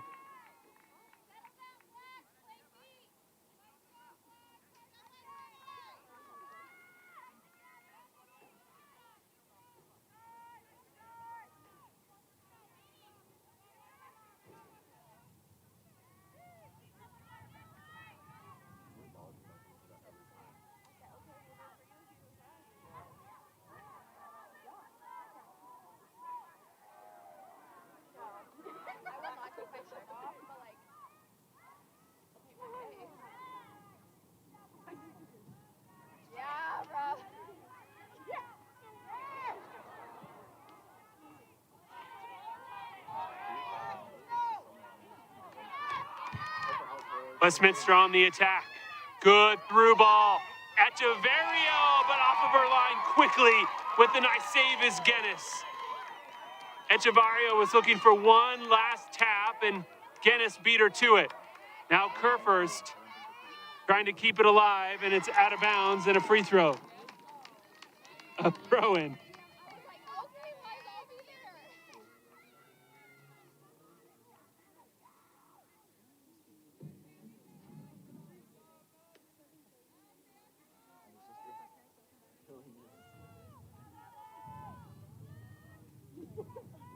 Pierce, in Black, find her, and that's going to be kicked back out of bounds.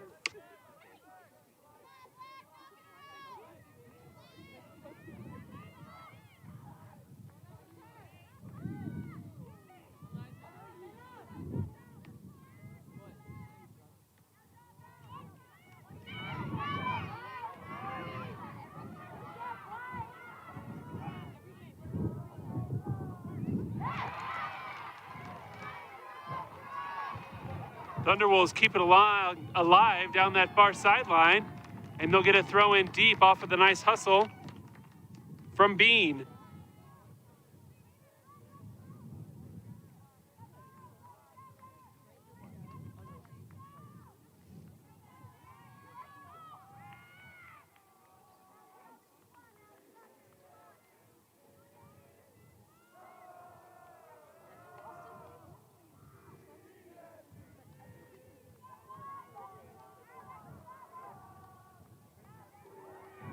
Now it's a corner kick for Pueblo.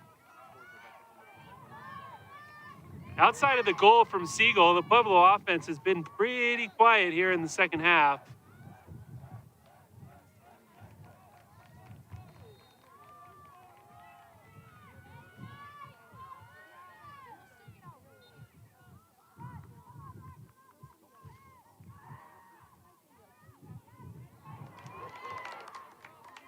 That short corner did not work out for Pueblo, as now Westminster's on the quick counter. Good defense, though, to just stand in the way by Bridwell.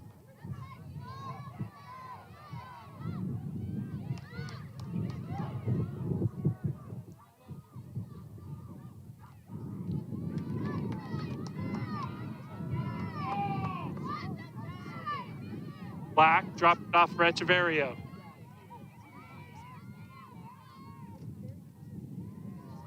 Guarded well again by Bridwell, and it's kicked out of bounds. Wholesale substitutions. Pueblo's bringing in 3 players, and Westminster's bringing in 1 in Keeley.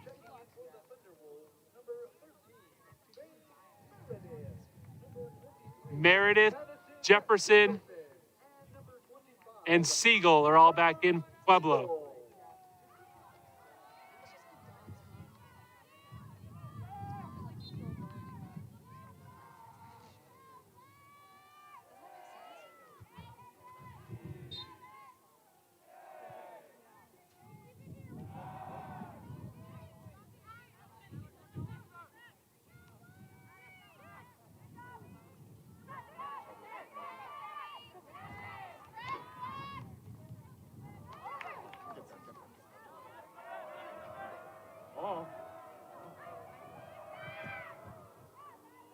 Waycroft let that go all the way back to her box instead of coming up and kicking it early on.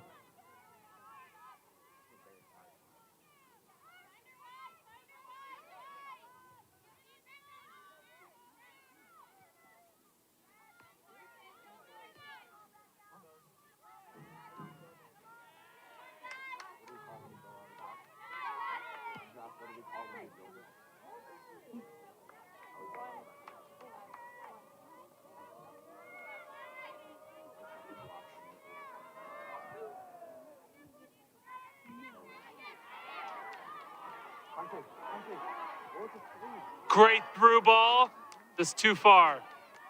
Nice feed from Porcinieto, looking for a streaking Siegel.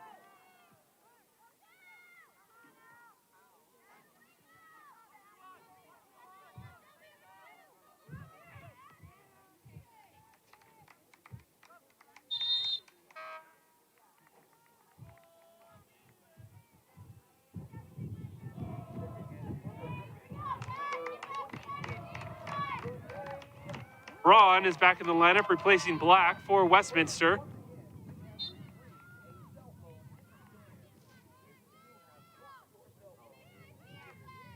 Her first into the middle of the field. Addison Terry now with the turn.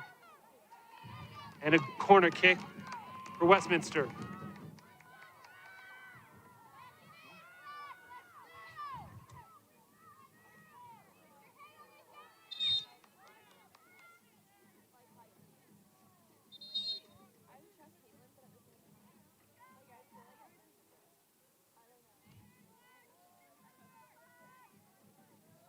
Maple again, the corner for the Griffins.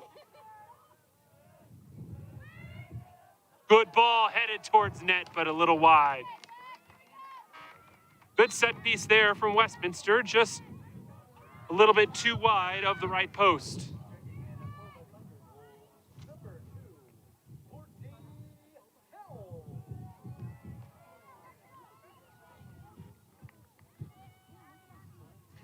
Taking a look at the stats here with just under 12 and a half minutes to go in half number 2. Of course, the score 2-2, shots 16-8 in favor of Westminster.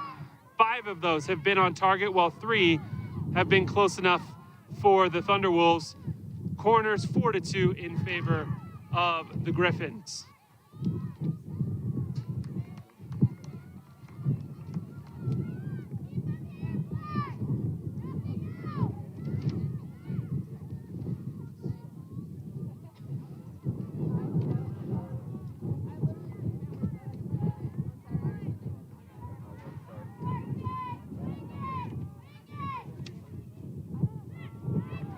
Maple with some room to work. Gets around another defender. Shot off. Oh, hit the top of the crossbar.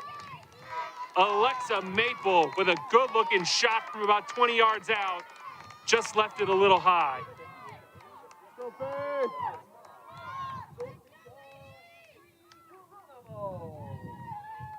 DeGeronimo checks back in.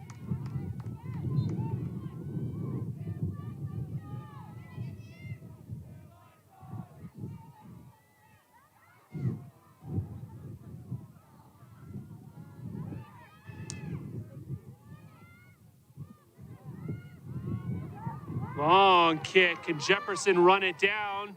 She did, and then ran into the keeper. Craycroft and Jefferson both hit the deck. Craycroft got right back up. Jefferson a little slower, but seems to be okay.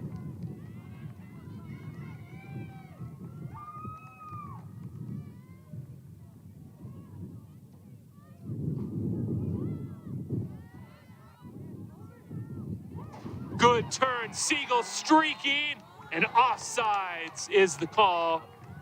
Kara Siegel, her second offsides of the match, and just barely on this one.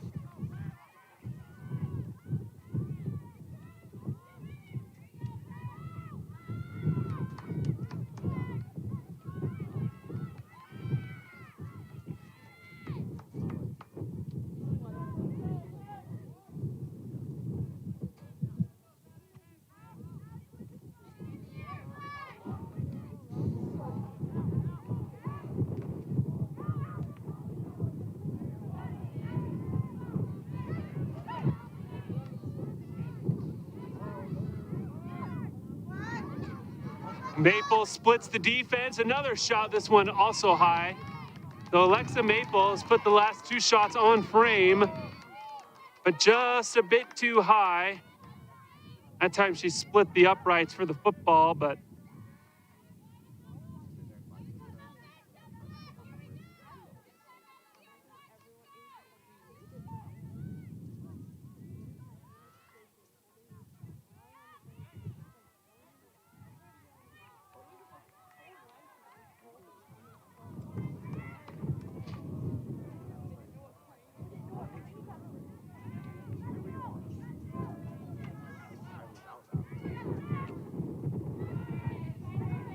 Kerr first tried to turn it and couldn't.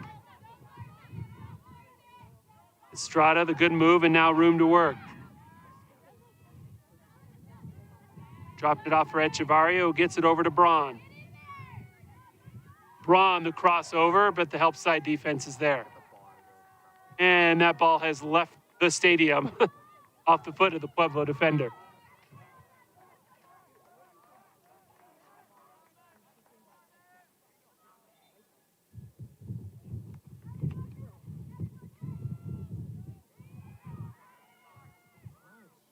And another one heads out of play. So the Griffins with another throw-in.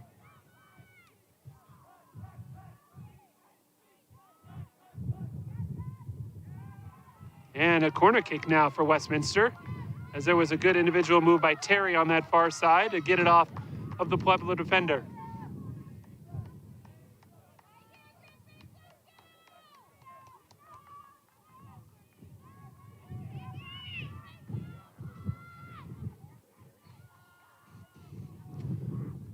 Corner in, ooh, right across the goal line, goes all the way to the far side. Balthazar Chang runs it down, creates some space, sent it back in, but it's cleared.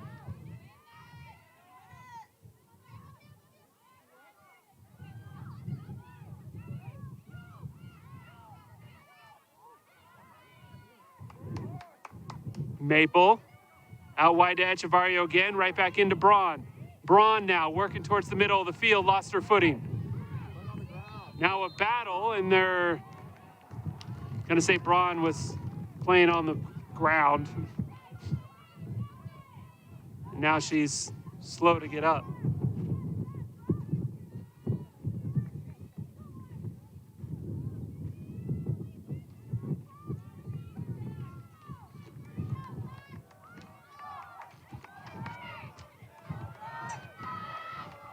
6:45 to go here in half number 2. Still tied at 2 apiece in the 2021 RMAC Women's Soccer Tournament Championship game.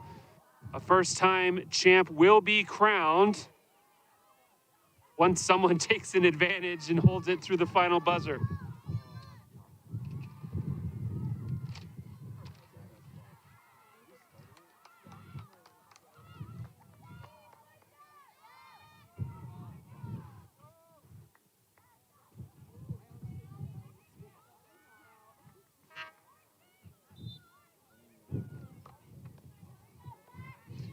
Serna is back in for Pueblo. You would assume probably for the rest of the game, no matter how long it lasts. She replaces Nett, though.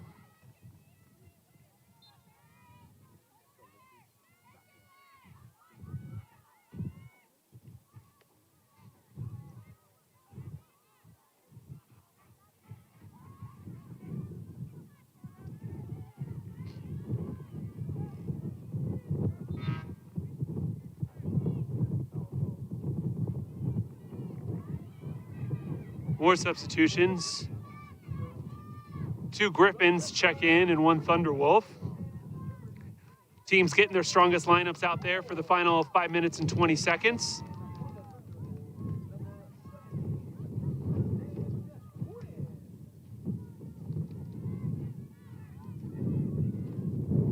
Echeverrio, great lead pass, but then even better defense from the Thunderwolves to poke it away.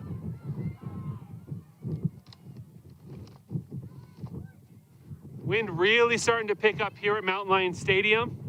See how that affects any sort of long passes these teams try and attempt.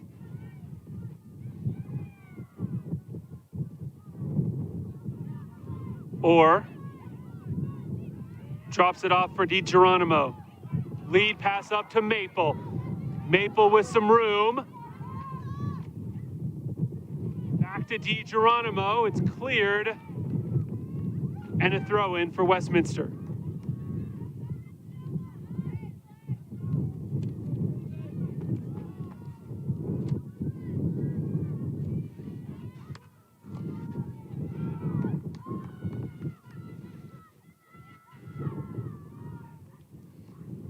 DiGeronimo towards goal, takes a hop, but falls short as no problem there for Guinness.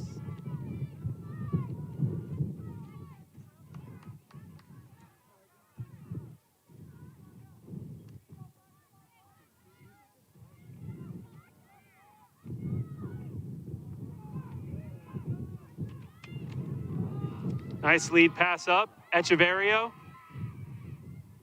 Centering pass, no one's trailing.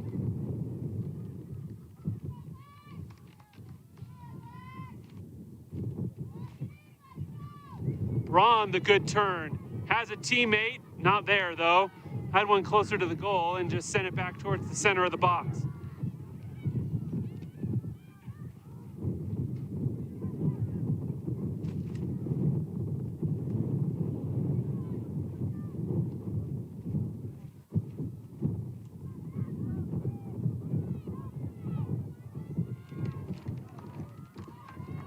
Westminster inching their way down the sideline.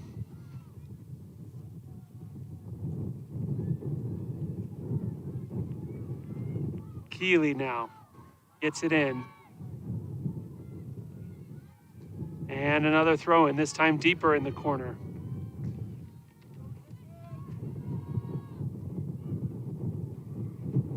Becca Wheeler, a long throw, good header initially. Tripped up in the box, no call from the referee.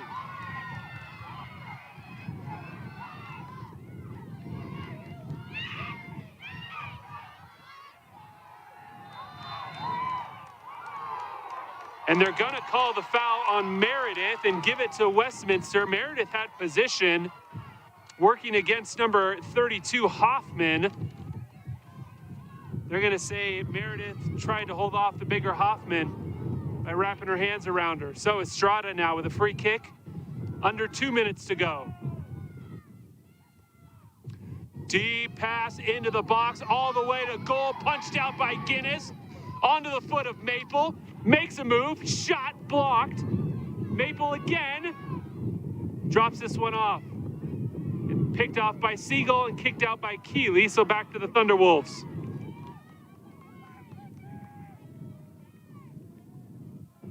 More good work from goalkeeper of the year, Nicole Guinness, as that was a dangerous ball from Estrada.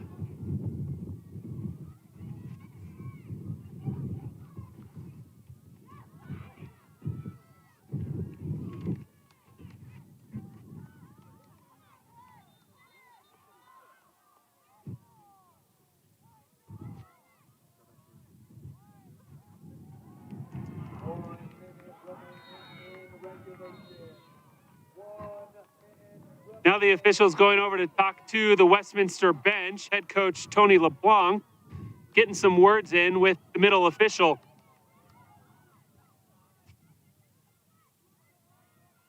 Our referee is Laura Rodriguez. She goes over and talks to LeBlanc and tells him to take a chill pill, at least for a minute. 34 seconds left in regulation. Craycroft lost it in goal, and they're going to say Siegel bumped her too hard.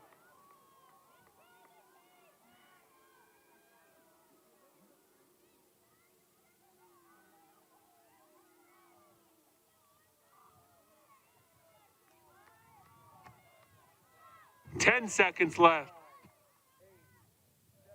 Estrada might not even kick it, and she will. And we are headed to overtime in this RMAC Women's Soccer Tournament Championship game. Pueblo, for the second straight game, is in overtime. We're going to take a quick break. When we come back, we'll have the first of two 10-minute overtime periods. Don't go anywhere.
beat.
So for the second straight game, we are headed into overtime. The second semifinal on Friday went into extra periods. And just a quick refresher on how the overtime works, there are two 10-minute periods.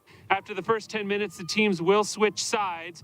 If anybody scores within either of those two 10-minute periods, the game is over. It is golden goal rule.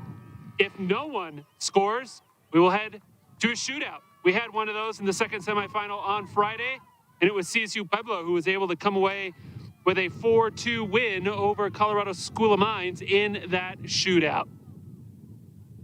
Quick rundown. Alex Maple and Cassidy Orr, the 2 goals for Westminster, while for Pueblo it was Faith Meredith and Kara Siegel. Seagulls tied it up in the 58th minute, and now we are headed to overtime. Thunderwolves will start with the ball.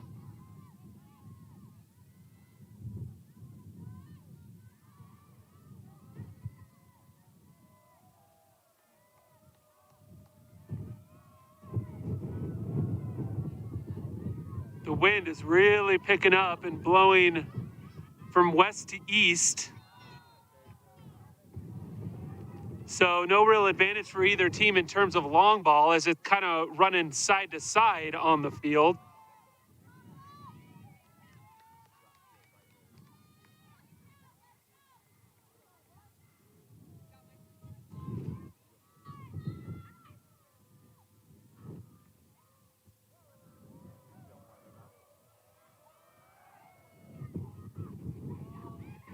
Great ball, but a better header out by Pueblo. Popped right back into the box. Now out kind of into no man's land. And hit out by Westminster. Free throw for Pueblo. Cerna with the turn along the sideline. She got around 2 Griffin defenders. And now Litzy Cerna tried to make a step, but Estrada wasn't having any of it.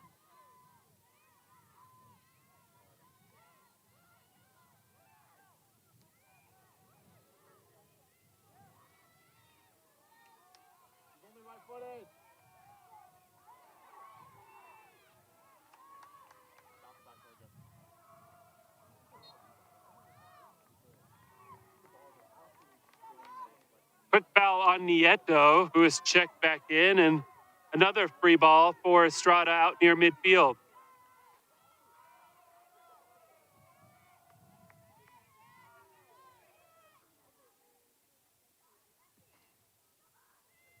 Out towards the top of the box this time, but headed out. Healy now with control. Amoda or shot off, goal kick.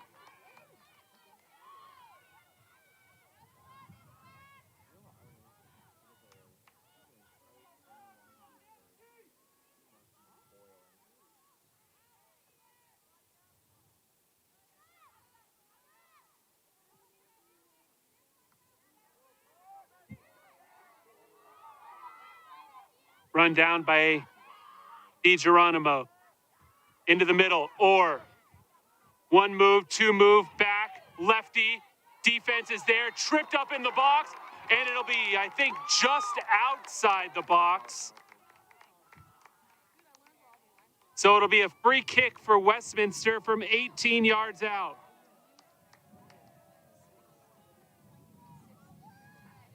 Pueblo got a little lucky because Orr had started to work backwards just a little bit.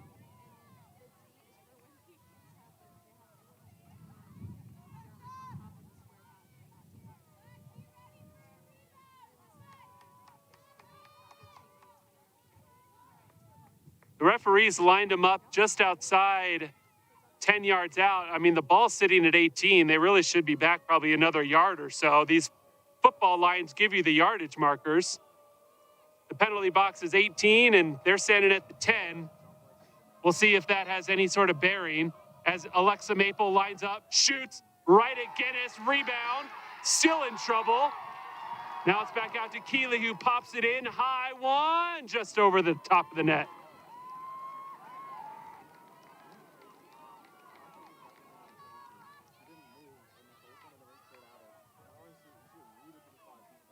Good shot by Maple, but it went right at Guinness, who just punched it back out.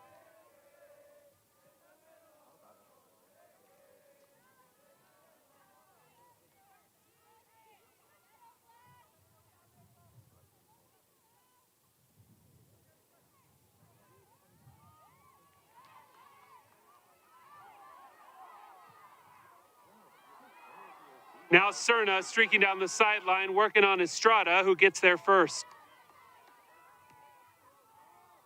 Long ball set back in. Kerfberth tried to drop it off, but it's picked off by Nieto. And then she earns a free throw for the Thunderwolves.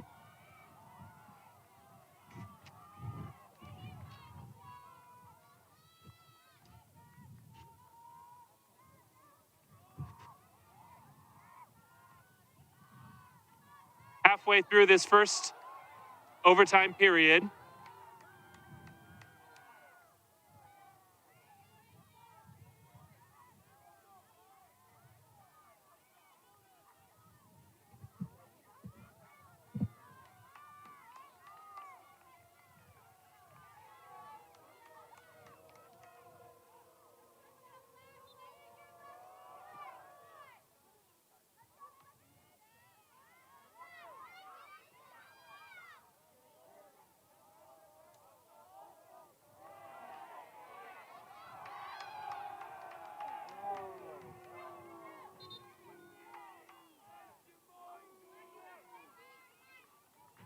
Substitution for Westminster as Kerfberth will head out and Wheeler will come in.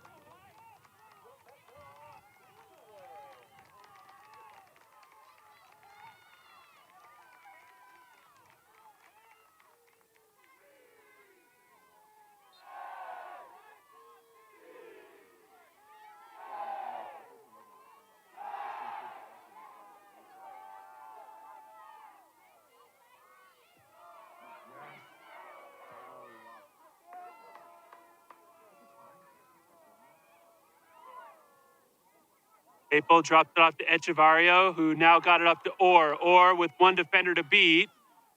Couldn't get around her.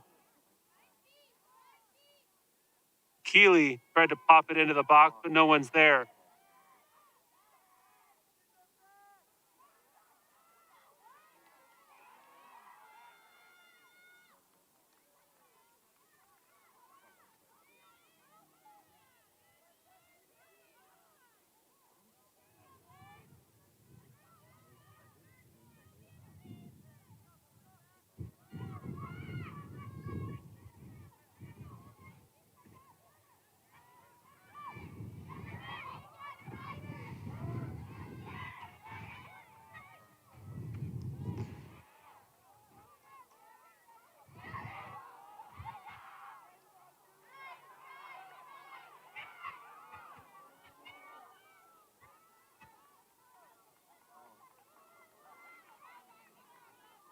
Two and a half minutes to go in overtime period number one.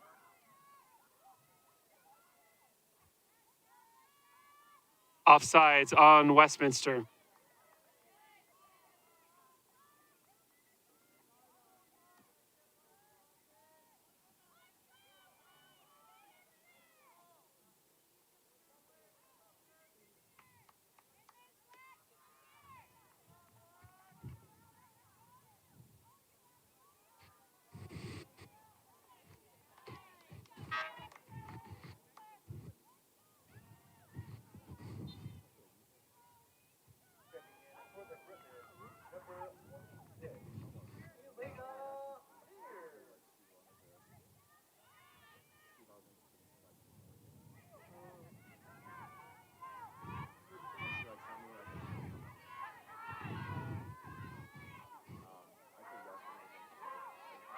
Echeverrio, run down the side, centering pass, coming in, streaking. Oh, DiGeronimo was there, got her body on it, just not enough pace to get past Guinness.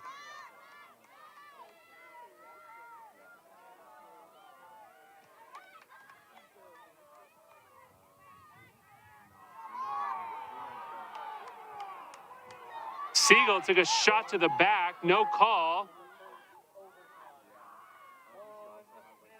55 seconds to go before the teams will switch sides. Siegel, a big boot up, is certainly going to be able to run it down. She is not, as Estrada clears it. Good header by Wheeler. And then Wheeler, the hustle, couldn't come up with it.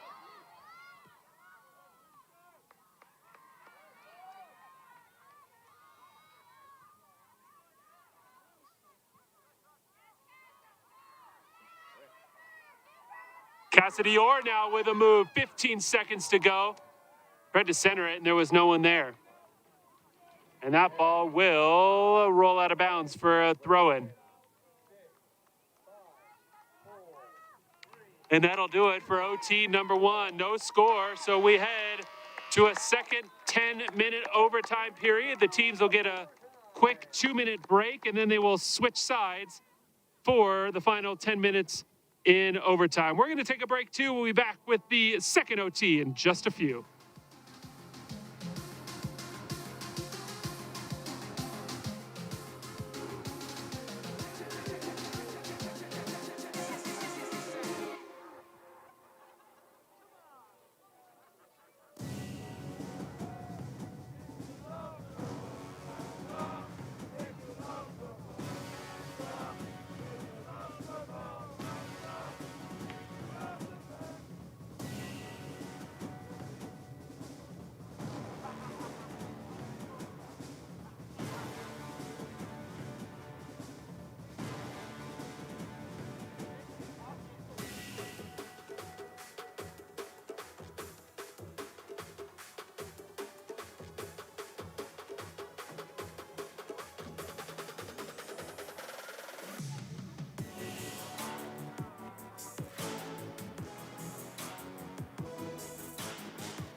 OT number 2 just about to get started. Tied at 2 apiece in this RMAC Women's Soccer Tournament Championship game. Couple of good opportunities in that first OT for Westminster, just weren't able to convert.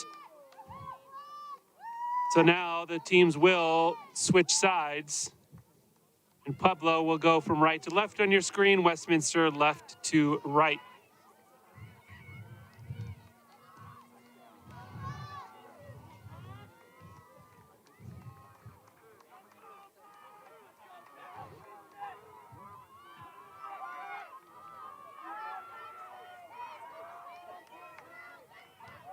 The pack cheering section is back over here next to us.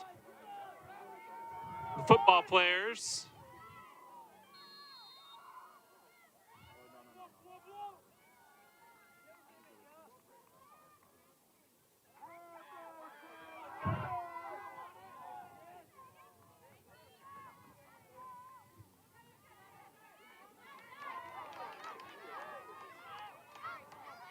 Or trying to get it over to Maple, but it's broken up. Right back out to Orr. Then a little bit of a bump. Physical contact by both teams.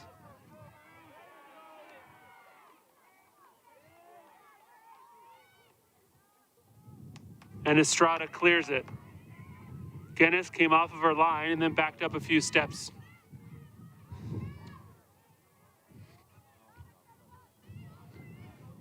Long lead pass, Kara Siegel behind the defense, but good hustle from Estrada, and they're going to say Siegel was offsides again.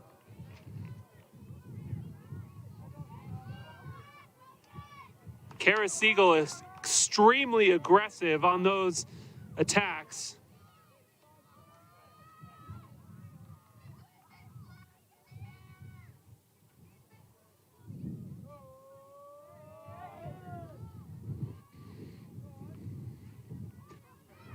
The wind's kind of changed directions a little bit. It's blowing north, so it's helping Westminster on any sort of long passes at the moment.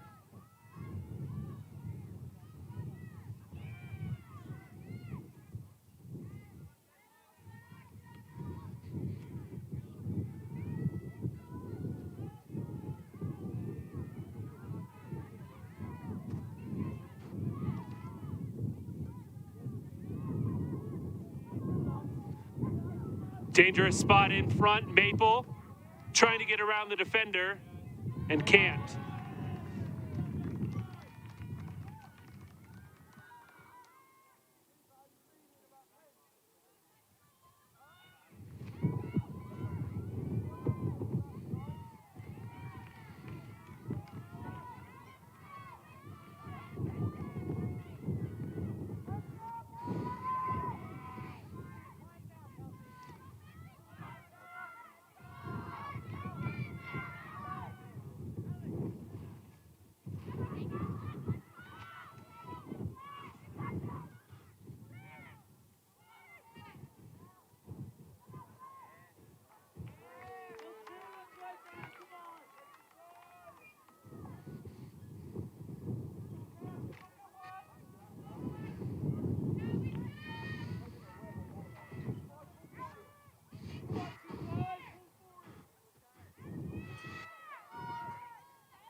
Three minutes into the second overtime.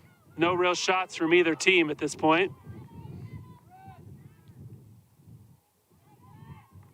Or streaking down the sideline. Can she get around it for a centering pass? She does. Into the middle, just over her teammate's head. Ooh, looked like a handball from Pueblo in the box, but they didn't call it.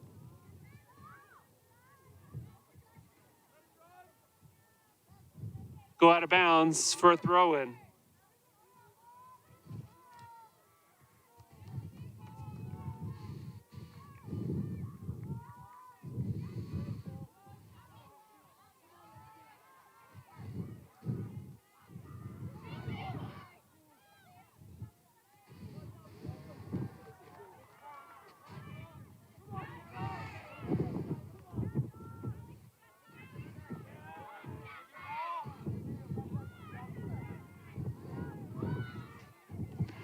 Battle in the midfield, eventually won by the Griffins.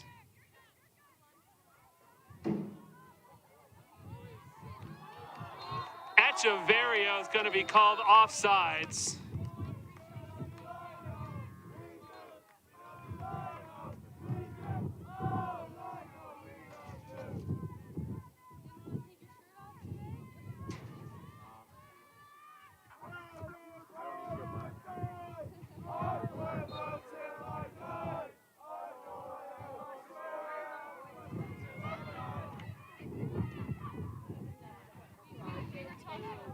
Cerna, the nice header. Siegel couldn't quite control it because she had a play.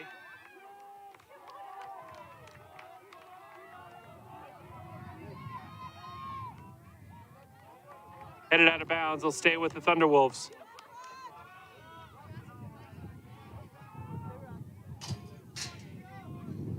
Big throw in, but easy header out for Westminster.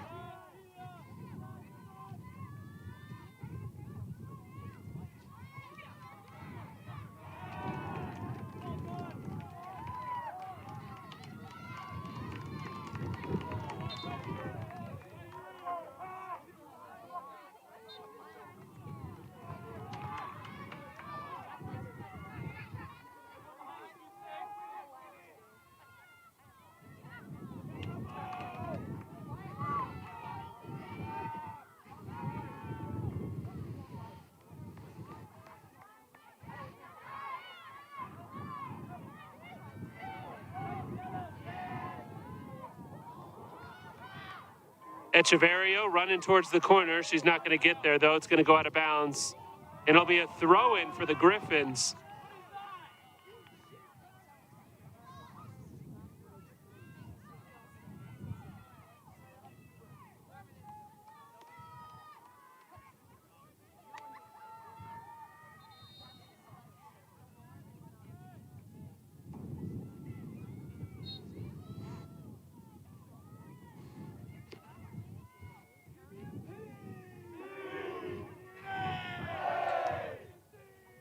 Kerfurth is the one who kicked that one, but it didn't come close. 3:42 to go in OT number 2.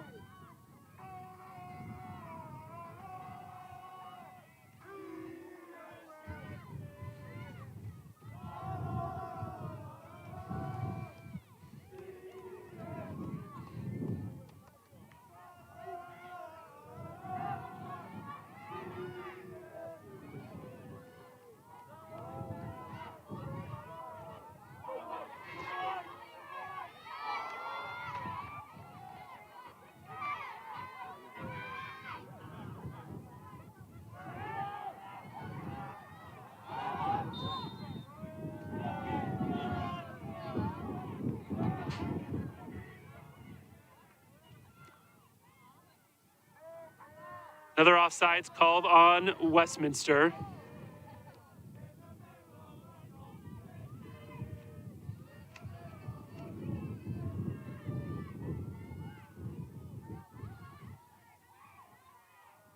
Or trying to work on a couple of defenders, tried to leave it for her teammate, who then kicked it wide. It's run down by Kerfurst.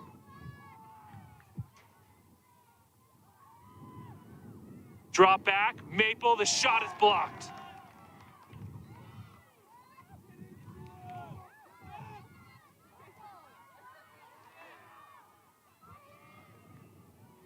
Braun now has it go off of her foot and out of bounds. Goal kick to Pueblo. 2 minutes remaining in OT number 2.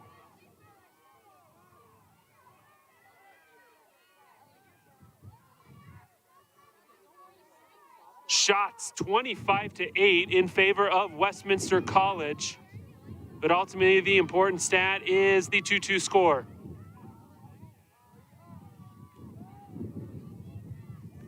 Siegel did a great job to save it along the sidelines. Now Cerna drops it off for Nieto. Nieto, the lead pass up. Meredith, who already has a goal today, behind the defense. Faith Meredith, the shot saved by Craycroft.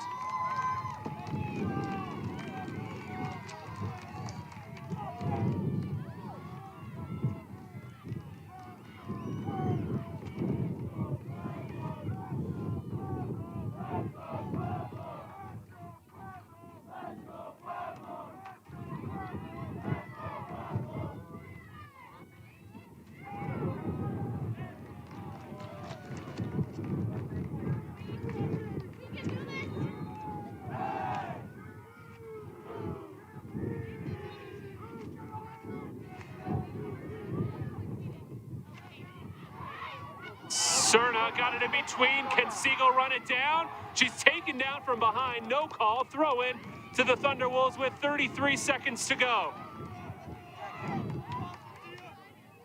Hustling it up is number 6, Kia Comstock, to take the throw in. Cerna, Siegel, and Meredith inside the penalty box. Didn't find any of them.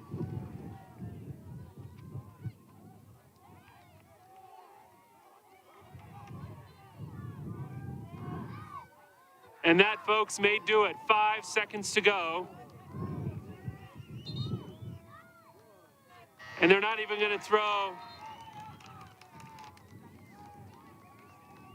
The referee's asking that 3 seconds be put back on the clock, because she asked for the clock to stop because there was a second ball on the field. So they're going to put 3 seconds back on the clock.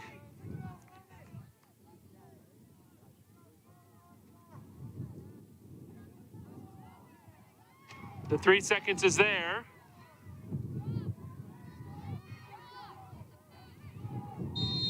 The whistle.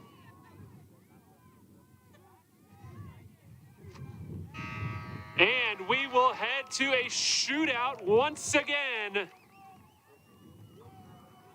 The teams will get a couple of minutes to decide their shooters. And then we will have a best of 5. Pueblo, already with some experience here on this field, winning their shootout 2 days ago. We're going to take a quick break. When we come back, we will have the conclusion officially of the RMAC Women's Soccer Tournament Championship game.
Here for the shootout to determine the 2021 spring season RMAC Women's Soccer Tournament champions. Pueblo went to a shootout in their semifinal against the Colorado School of Mines and won it 4-2.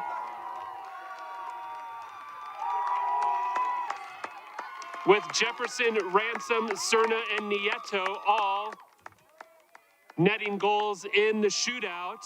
Nicole Guinness did make a big save on the first Mines attempt.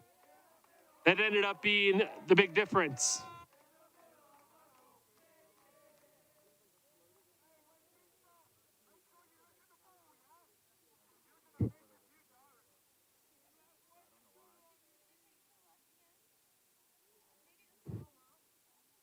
Pueblo's got to feel pretty confident with RMAC goalkeeper of the year, Nicole Guinness, in net.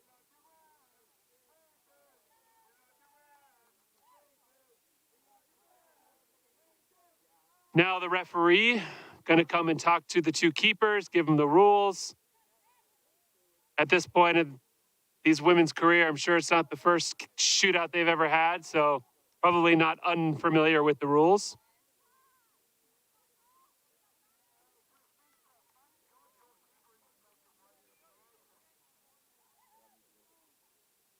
Kelsey Craycroft and Nicole Guinness, two sophomores. It looks like Guinness will be up first, which means Westminster will get the first shot on goal.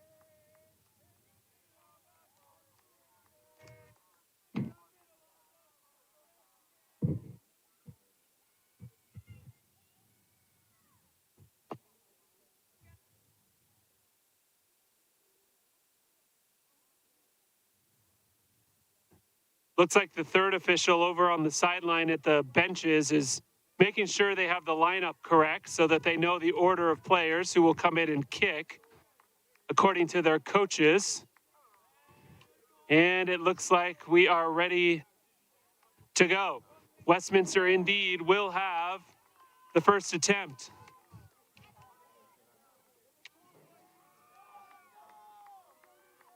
And it'll come from senior captain Amy Kerforth.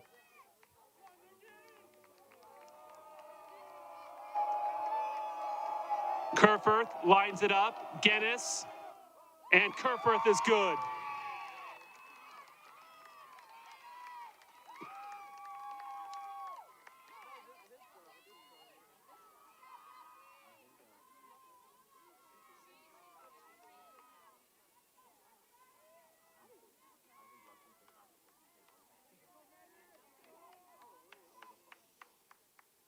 So now it's Jefferson for CSU Pueblo.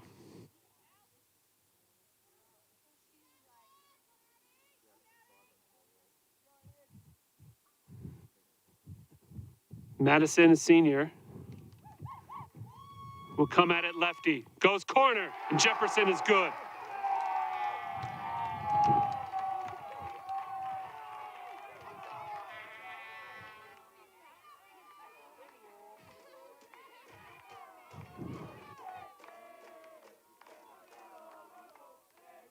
Now the other senior captain for the Griffins, Braun.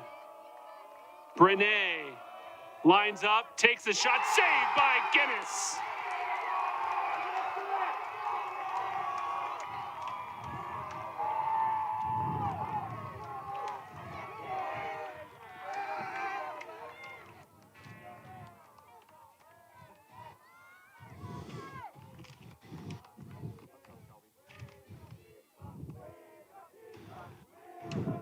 So far, Pueblo's using the same kicker order as next up is Shelby Ransom. And Ransom is good.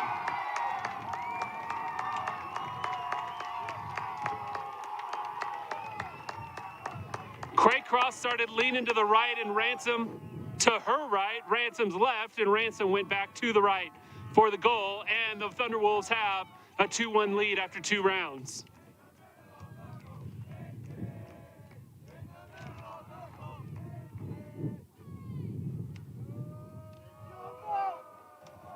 Addison Terry now for Westminster. She's good. Terry confident just a freshman, stepped right up and drilled it.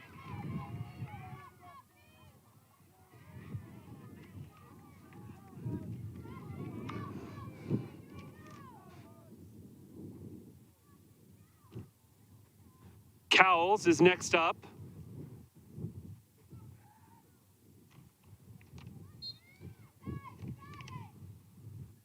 Cowles got Craycroft right in the long way, and Cowles smooth. And Pueblo is 3 for 3.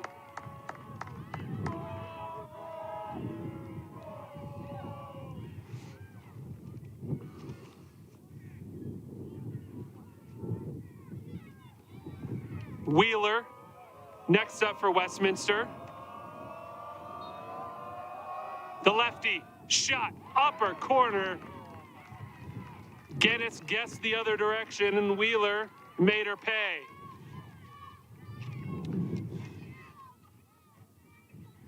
Now Litzy Cerna.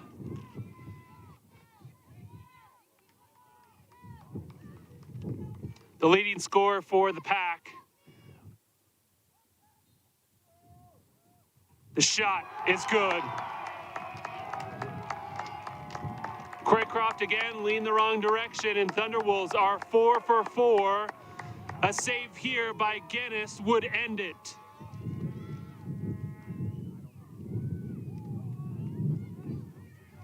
And stepping up for Westminster is number 19, Cassidy Orr.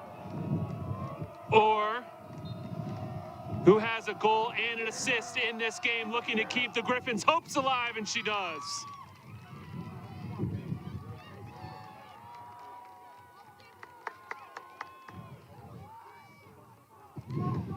So the woman who ended yesterday's semifinal, Porsche Nieto, will now step up to the penalty spot with a chance to give the Thunderwolves their first ever tournament title.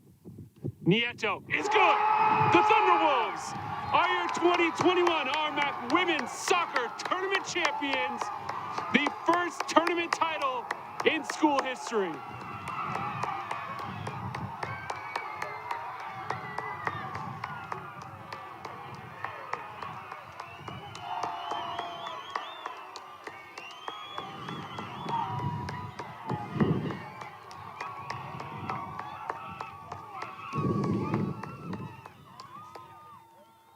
Porsche Nieto ends both the tournament semifinals and finals from the penalty spot.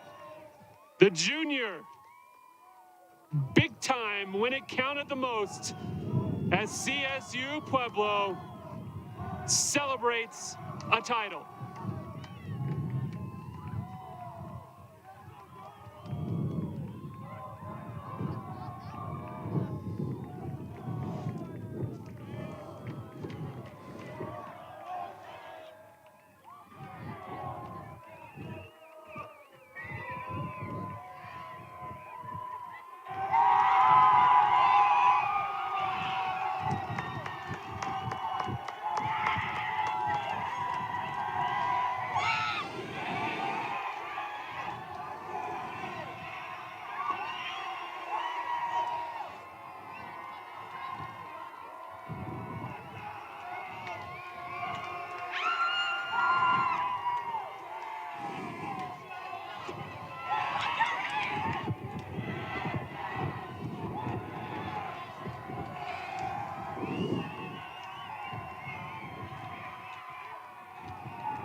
We're going to take a quick break while they tally up the all-tournament teams. They'll hand out the team trophy.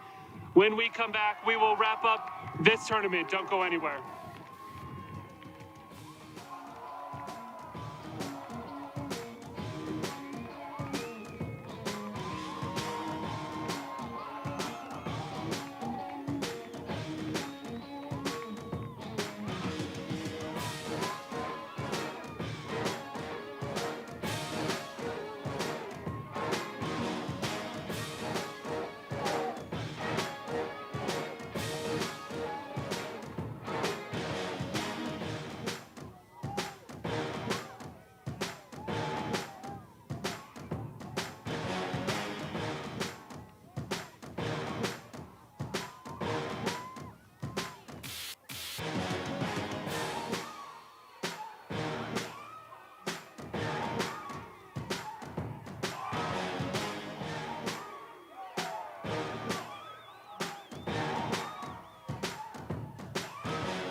So CSU Pueblo out at midfield as they're getting ready to announce the all-tournament teams, excuse me, from Colorado School of Mines, Sierra Roth.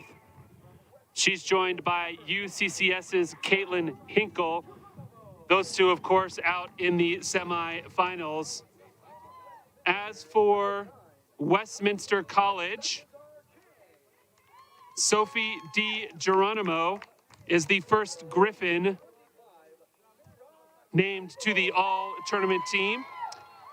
Kaylee Balthazar Chang is the next Westminster player to earn all-tournament honors. Alexa Maple, who had a goal, the go-ahead goal in this game, in the 10th minute, is the third Griffin. Brene Braun, who in semifinal had the game winner in the 67th minute, will also join the all-tournament team. Cassidy Orr is the final Westminster player. She had 2 goals and an assist over the last 2 games. For CSU Pueblo, Sabrina Bridwell, Kara Siegel, Litzy Cerna, Faith Meredith, and the MVP, the goalie, keeper of the year, as all the Pueblo fans kept chanting throughout the course of this game. There they go again. Nicole Guinness is your RMAC tournament MVP. All the all-tournament honorees who are still here meeting at midfield to get a picture together again, running down. Caitlin Hinkle of UCCS, Sierra Roth of Colorado School of Mines, DiGeronimo, Balthazar Chang, Maple, Braun, and Orr from Westminster. Bridwell, Siegel, Cerna, Meredith, and the MVP, Guinness, from Colorado State University, Pueblo. Now, the presentation of the first ever tournament championship trophy in women's soccer for CSU Pueblo. RMAC Associate Commissioner Kirsten Ford hands over the trophy, and the celebration is not quite going to begin because they're going to give them the banner too.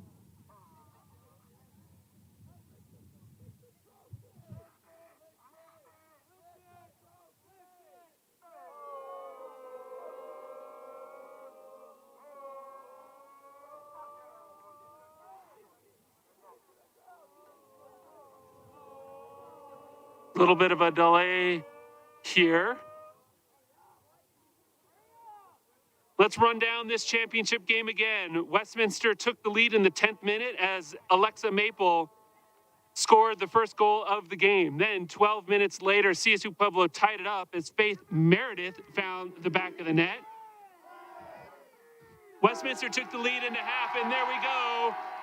The Pueblo Thunderwolves are your tournament champions as they win this one in a shootout 5-4 over Westminster College.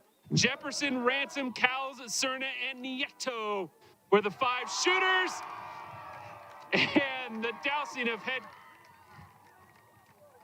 the head coach, Sierra Cardenas, in her 4th season in Pueblo, brings home a trophy. Well, that does it for the 2021 RMAC Women's Soccer Tournament. Thank you so much for tuning in. Congratulations to Westminster for making the final for the first time, and to CSU Pueblo for winning the title for the first time. For everyone here at UCCS as well as the Rocky Mountain Athletic Conference, I'm Jason Carter. Hope you have a great rest of your Sunday, and we'll see you next year.